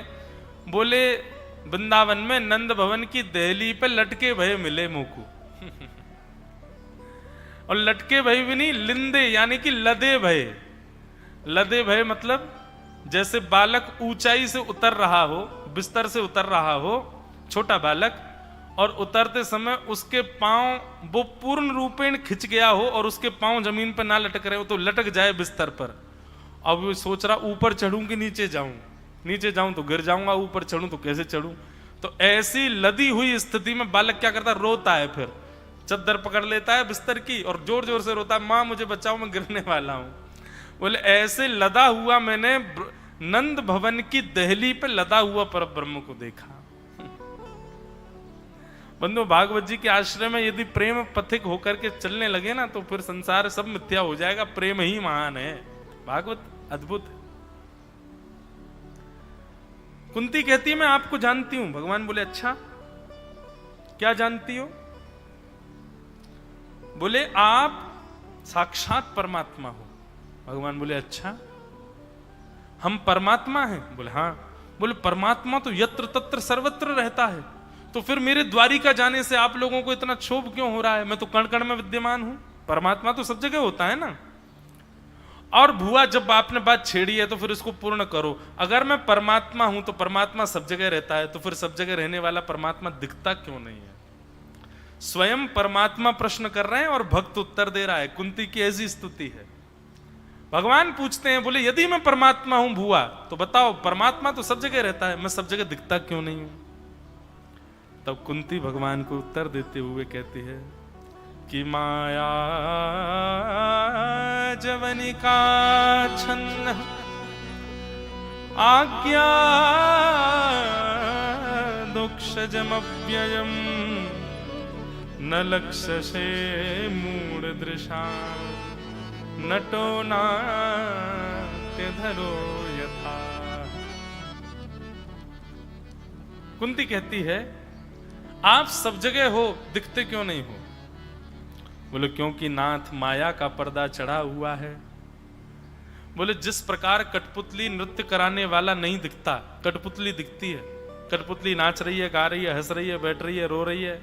कई बार तो कठपुतली का नृत्य देखते देखते लोग, देखने वालों के नेत्रों में आंसू आ जाते हैं। कुछ ऐसा दर्शन करा दिया गया है, अरे भैया उसकी बेचारी पत्नी छोड़ के चली गई, कठपुतली की पत्नी चली गई, अब कठपुतली जो वो रो रहा है, सामने वाले दर्शक भी सोचते हैं अरे राम इसके संग कितना बुरा हुआ, पत्नी चली गई। लेकिन वास्तविकता देखो तो वो निर्जीव है, वो कुछ नहीं है, सब कुछ प्री प्लान्ड है। और प्री प्लान्ड कर कौन रहा है? बोले पीछे बैठा एक आदमी अपनी उंगलियों से उसको सब करवा रहा है। यहां पर वही बात कहते हैं। अब देखो, अब कठपुतली का जमाना तो चला गया, अब आ गई है मूवीज, अब आ गई पिक्चर, सीरियल। जब व्यक्ति उसको देखता है तो देखते देखते उसको लगता है राम कितना बुरा हो गया इसके साथ, ओहो इसके पिताजी पधार गए बेचारे। लेकिन वास्तविकता में तो डायरेक्टर कैमरा के पीछे बैठ के उससे कह रहा है तुझे ऐसे करना, अब तू रो, अरे रो तेरे पिताजी पधार गए, रोना पड़ेगा, ऐसा करो। और देखने वालों को लगता है वास्तविकता। बोले ठीक ठाकुर जी वैसे ही माया जवनिका छन्न आज्ञा दुक्षजमव्ययम न लक्ष्यसे मूढ़ दृशाम नटो नाट्य धरो यथा। बोले ठाकुर जी पूरी पृथ्वी दिख रही है, सब व्यक्ति दिख रहे हैं, सबके दुख दिख रहे हैं, सबके सुख दिख रहे हैं, सबके आर्त दिख रहे हैं, पर वास्तविकता तो यह है कि हम आप सब कुछ कर ही नहीं रहे हैं, सब ठाकुर जी करवा रहे हैं। हम कठपुतली तेरे हाथ की, हम कठपुतली तेरे हाथ की, चाहे तू जैसे नचा ले मुरलिया वाले, चाहे तू जैसे नचा ले मुरलिया वाले। अच्छा लोग गा तो देते हैं इन भजनों को, लेकिन जब इसकी वास्तविकता में आ जाओगे तो सब भाग जाओगे। अगर ठाकुर जी अच्छा नचा लूं जैसे चाहूं तो आपको दया रखना बस हमारे ऊपर। गाते तो सब हम खुद गा रहे हैं मंच से, लेकिन कभी कभी इनको मूलता में विचार करके सोचता हूं कि ठाकुर जी किसी दिन यदि हमारे इन भावों से प्रसन्न हो गए, अच्छा बहुत गाता है, हम कठपुतली तेरे हाथ की जैसे नचा ले, चल मैं अब नचाता हूं।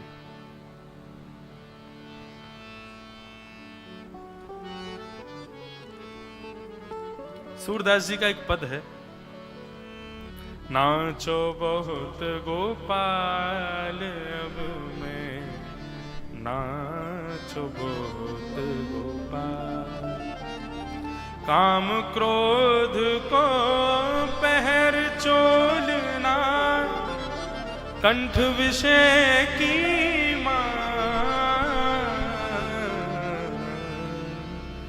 नाचो बहुत गोपाल अब मैं, नाचो बहुत गोपाल। हम बहुत नाच लिए संसार में, हे ठाकुर जी अब आप कृपा करो हमारे ऊपर। इस संसार में जो भी व्यवहार निभा रहे हैं ना बंधुओं, हम ब्याह करने के लिए घोड़ी पर चढ़ करके जा रहे हैं, कोई दुल्हन बनी हमारी प्रतीक्षा कर रही है, ये भी एक नृत्य ही है, ठाकुर जी करवा रहे हैं। उस समय तो बड़ा सुख लग रहा है, आहा आनंद आएगा, पत्नी लक्ष्मी जैसी दिखती है, पत्नी को पति साक्षात नारायण जैसा दिखता है। 3-4 वर्ष बाद पत्नी में शूर्पणखा दिखती है, पति ही साक्षात राक्षस दिखाई देने लग जाता है। कैसा नृत्य ठाकुर जी करवाते हैं। गोस्वामी तुलसीदास जी के प्रसंग में आता है कि गोस्वामी जी जब कथा करते थे ना, तो एक ब्राह्मण बड़ा रीझ गया उनसे, और वो ब्राह्मण आकर के बोलने लगा कि मेरी बेटी से आप ब्याह कर लो। गोस्वामी जी का ब्याह नहीं हुआ था तब तक। आज गोस्वामी जी का खूब स्मरण। हमारे महाराज जी पूज्य नाना जी कहते थे, मोरे लाला कथा में अनायास किसी का बार बार स्मरण हो तो समझना वो व्यक्ति कथा पंडाल में उपस्थित है। कल गंधर्व जन यहां बैठे थे, हमको नहीं पता था, अनायास उनकी स्मृति हो रही थी, अनायास गंधर्वों की चर्चा हो रही थी, संगीत की चर्चा हो रही थी, और रात्रि संगीत का कार्यक्रम हुआ। ठीक वैसे ही कथा कहते कहते कहते कहते किसी आचार्य की, किसी इष्ट की बार बार स्मृति हो रही है, तो समझ जाना कि दिव्य चेतना से वो वहां अविराजित है। आज गोस्वामी तुलसीदास जी कथा प्रारंभ से ही बैठे हैं। गोस्वामी जी की लीला में आता है कि उनको ब्याह नहीं कर रहे थे, कथा बहुत अच्छी करते थे। उनकी कथा से प्रभावित होकर एक ब्राह्मण बोला, मेरी बेटी आपके पूर्ण योग है, उससे ब्याह कर लो। गोस्वामी जी मना करते थे, लेकिन वो हर कथा में पहुंच जाते उनकी में, बोले मेरी बेटी से ब्याह कर लो। गोस्वामी जी का मन नहीं था ब्याह का। तो एक दिन देवादिदेव महादेव ध्याये नित्यम महेशम रजतगिरि नभम चारु चंद्रावतम समरत्ना कल्पोज्वलांगम पैशमकवरा भीति हस्तम प्रसन्नम पद्मासीनम समन्ता स्तुतमर्गणै प्रयादिकृत्यम वसानम विश्वाद्यम विश्ववंद्यम अखिल भयहरम पंचवक्त्रम त्रिनेत्रम। प्रकट हो गए सामने। आहा, जैसे ही गोस्वामी जी ने देखा त्रिनेत्र महादेव हाथ में त्रिशूल लिए। बंधुओं, एक श्लोक है, कर्पूर गौरम करुणावतारम, जैसे ये गाया जाता है लोग कपूर जला लेते हैं अपनी आरती में, पर वास्तविकता में यहां पर महादेव का रूप बताया जा रहा है। कर्पूर गौरम कैसे हैं? बोले कपूर जैसे गोरे हैं महादेव। बहुत सुंदर है महादेव का स्वरूप। श्रीमद् भागवत में सबसे पहले गीत का नाम है रुद्र गीत। 7 गीत हैं भागवत में, उसमें सबसे पहला गीत है रुद्र गीत, और वो महादेव ने गाया, बहुत सुंदर है। हमारा तो मन आ जाता, जैसे कोई प्रसंग लेता हूं, महाराज जी नाम, प्रथम स्कंद कब पूरा हो मैं पहुंचू आगे। कल हो रहा था एकादश स्कंद पर, जगत गुरु नान्यम भवतो दर्शनम यत्स्या अपुनः भवदर्शनम। नाथ, यदि आप देना ही चाहते हो तो एक वरदान दे दो। भगवान बोले मांगो। बोले पहले वचन दो, जो मांगूंगी सो दोगे। भगवान बोले वचन देते हैं, जो मांगोगी सो दूंगा। बोले इस पृथ्वी में लोगों के ऊपर जितने भी आर्त हैं, जितने भी संकट हैं, जितनी भी विपत्तियां हैं, सब मेरे जीवन में आ जाएं, ऐसी कृपा करके मुझ पर अनुग्रह कर दो। मेरे जीवन को संकटों से भर दो। मेरे जीवन में इतना दुख दारिद्र आ जाए नाथ कि मैं एक क्षण भी दुख के बिना ना रहूं, ऐसी कृपा मुझ पर कर दो। द्वारिकाधीश के नेत्र सजल हो गए। भुआ क्या मांग रही हो आप? ऐसे कौन मांगता है? दुख कौन मांगता है? दारिद्र कौन मांगता है? बोले नाथ, ये संसार में पता नहीं क्यों मानव की ऐसी रीति हो गई है, जब तक संकट जीवन में नहीं आता ना, तब तक आपको भजता नहीं, तब तक आपको पुकारता नहीं। हाँ, आपको याद करता है, पर संकट की घड़ी में 24 घंटे करता है, आनंद की घड़ी में कुछ क्षण के लिए करता है। जब संकट होता है तो 24 घंटे चित्त में स्मृति बनी रहती है, ठाकुर जी ध्यान रखना, ठाकुर जी कृपा करना, ठाकुर जी प्लीज आपके आगे हाथ जोड़ रहे हैं, थोड़ा बचा लो हमको। लेकिन जब सुख की घड़ी आती है तो 4-4 दिन तक ठाकुर जी का नाम भी बोला है हमने, ऐसा स्मृति में नहीं हमारे में आता। नाथ, मैं दुख इसलिए नहीं चाहती कि मुझे दुख भोगने में सुख है, मैं दुख इसलिए चाहती हूं, दुख में आपकी याद बहुत आती है, दुख में आपका स्मरण बहुत होता है। इसलिए नाथ, कृपा करके मुझे दुख दे दो। और मैंने देखा, जब तक हम हस्तिनापुर की राज्य गद्दी नहीं जीते थे, जब तक महाभारत युद्ध नहीं जीता गया था, हम वन में भटक रहे थे, हमारे पास रहने को घर नहीं था, कोई ठौर नहीं थी, भोजन को अन्न नहीं था, तब श्याम सुंदर हमारे पग से पग लगा करके चल रहे थे। लेकिन आज मेरे पुत्रों ने जब महाभारत युद्ध जीत लिया, स्वर्ण मुकुट इनके सिर पर विराजमान हो गया, तो सबसे पहले हस्तिनापुर से जाने वाले व्यक्ति ही श्री कृष्ण हैं। हे ठाकुर जी, जिस दुख के रहने पर आपकी उपस्थिति रहती है वो दुख चाहिए, और जिस सुख के आने पर आप छोड़ के चले जाते हैं नाथ, वो नहीं चाहिए मुझे। इसलिए कृपा करके मेरे जीवन में बहुत दुख दे दीजिए। द्रौपदी, कुंती ने भगवान की स्तुति गाई, भगवान ने हृदय से लगा लिया कुंती को। बोले तुमको मांगने की आवश्यकता नहीं है बुआ, मैं सदा तुम्हारे पास ही रहूंगा, मेरा प्रेम सदा तुम्हारे संग रहेगा। मैं वचन देता हूं, जिस दिन अपनी लीला पूरी करके जाऊंगा, आपको अपने संग लेके जाऊंगा। और इस प्रकार कुंती पर अनुग्रह करके भगवान वहां से प्रस्थान कर गए। अब भगवान रथ में बैठ करके प्रस्थान कर रहे हैं, इतने में ही युधिष्ठिर जी रोने लग गए। भगवान बोले अब तुम क्यों रो रहे हो? युधिष्ठिर जी बोले ये तो मैं कल बताऊंगा 3 बजे कि मैं क्यों रो रहा हूं। अब कल यहां से आगे के कथा का प्रसंग करेंगे। एक बार श्री सुखदेव जी व्यास मंच पर विराजमान हो जाएं, उसके बाद अब चित्त में यह भाव आ रहा है कि सप्त गीत बहुत सुंदर हैं श्रीमद् भागवत में। महाराज जी अगर आज्ञा करेंगे, दत्त भगवान से जैसी प्रेरणा मिलेगी, तो सुकाचार्य जी को मंच पर विराजमान कर दें, व्यासपीठ पर वो बैठ जाएं, उसके बाद सीधे रुद्र गीत से हम कथा प्रारंभ करेंगे। बहुत सुंदर है रुद्र गीत। फिर उसके बाद फिर वृंदावन पहुंच जाएंगे, वहां वेणु गीत, गोपी गीत, युगल गीत, और फिर ऐल गीत, और फिर उसी में बीच में आएगा भिक्षुक गीत, वहीं दत्तात्रेय के प्रसंग भी आएंगे। तो उसी क्रम को फिर देखेंगे जैसा महाराज जी और दत्त भगवान आज्ञा करेंगे। ऐसी अभी अभी भावना मंच पर प्रकट हुई है। आप सब लोगों को बारंबार जय श्री कृष्ण, जय सिया राम। कल का जो ग्रह कार्य है, श्री दत्त भगवान के चौथे गुरु यानी कि जल, उन पर आप अपनी दृष्टि से जो गुण देख सकते हो बढ़िया, जो मानव जीवन में उतारने योग्य हो, ऐसा गुण ढूंढ करके लाइए। उस पर हम लोग फिर आगे की चर्चा करेंगे। सब लोगों को बारंबार प्रणाम करते हुए आइए 2 मिनट हरिनाम संकीर्तन करते हुए कथा को विराम देते हैं।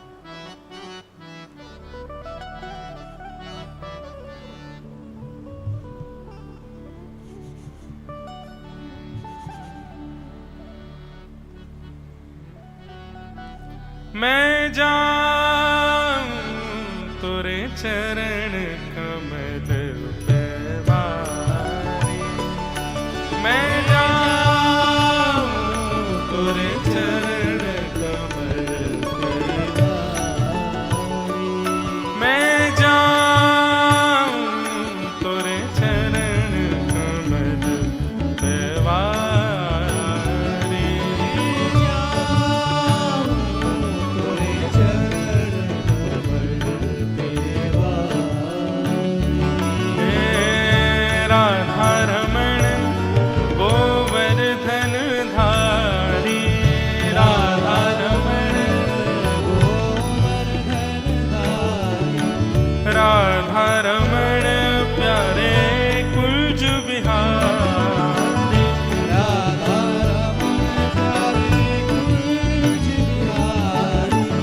शरणागत हूँ द्वार तुम्हारे, जाऊं तुरे चरण कमल वारी, मैं जाऊं तुरे चरण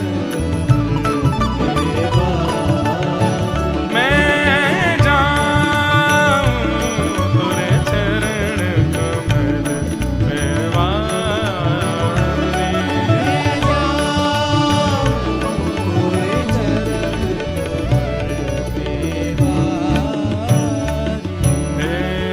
कितना घना बना अंधियारा, कितना घना घिरता में सारा का सारा, घिरता में सारा का सारा, तू ही मेरा एक आधार, जाऊं तुरे चरण कमल वारी, मैं जाऊं तुरे चरण कमल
निर्मल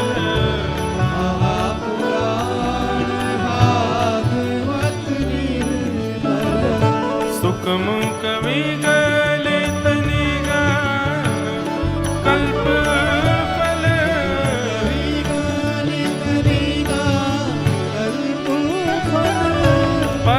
परमानंद सुधारस में कल लीला रते रस रस ध्यान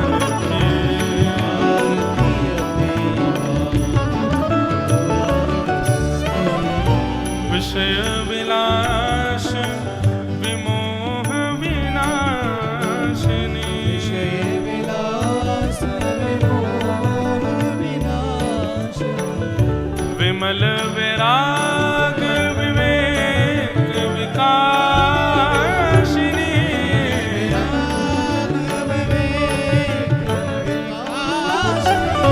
भगवत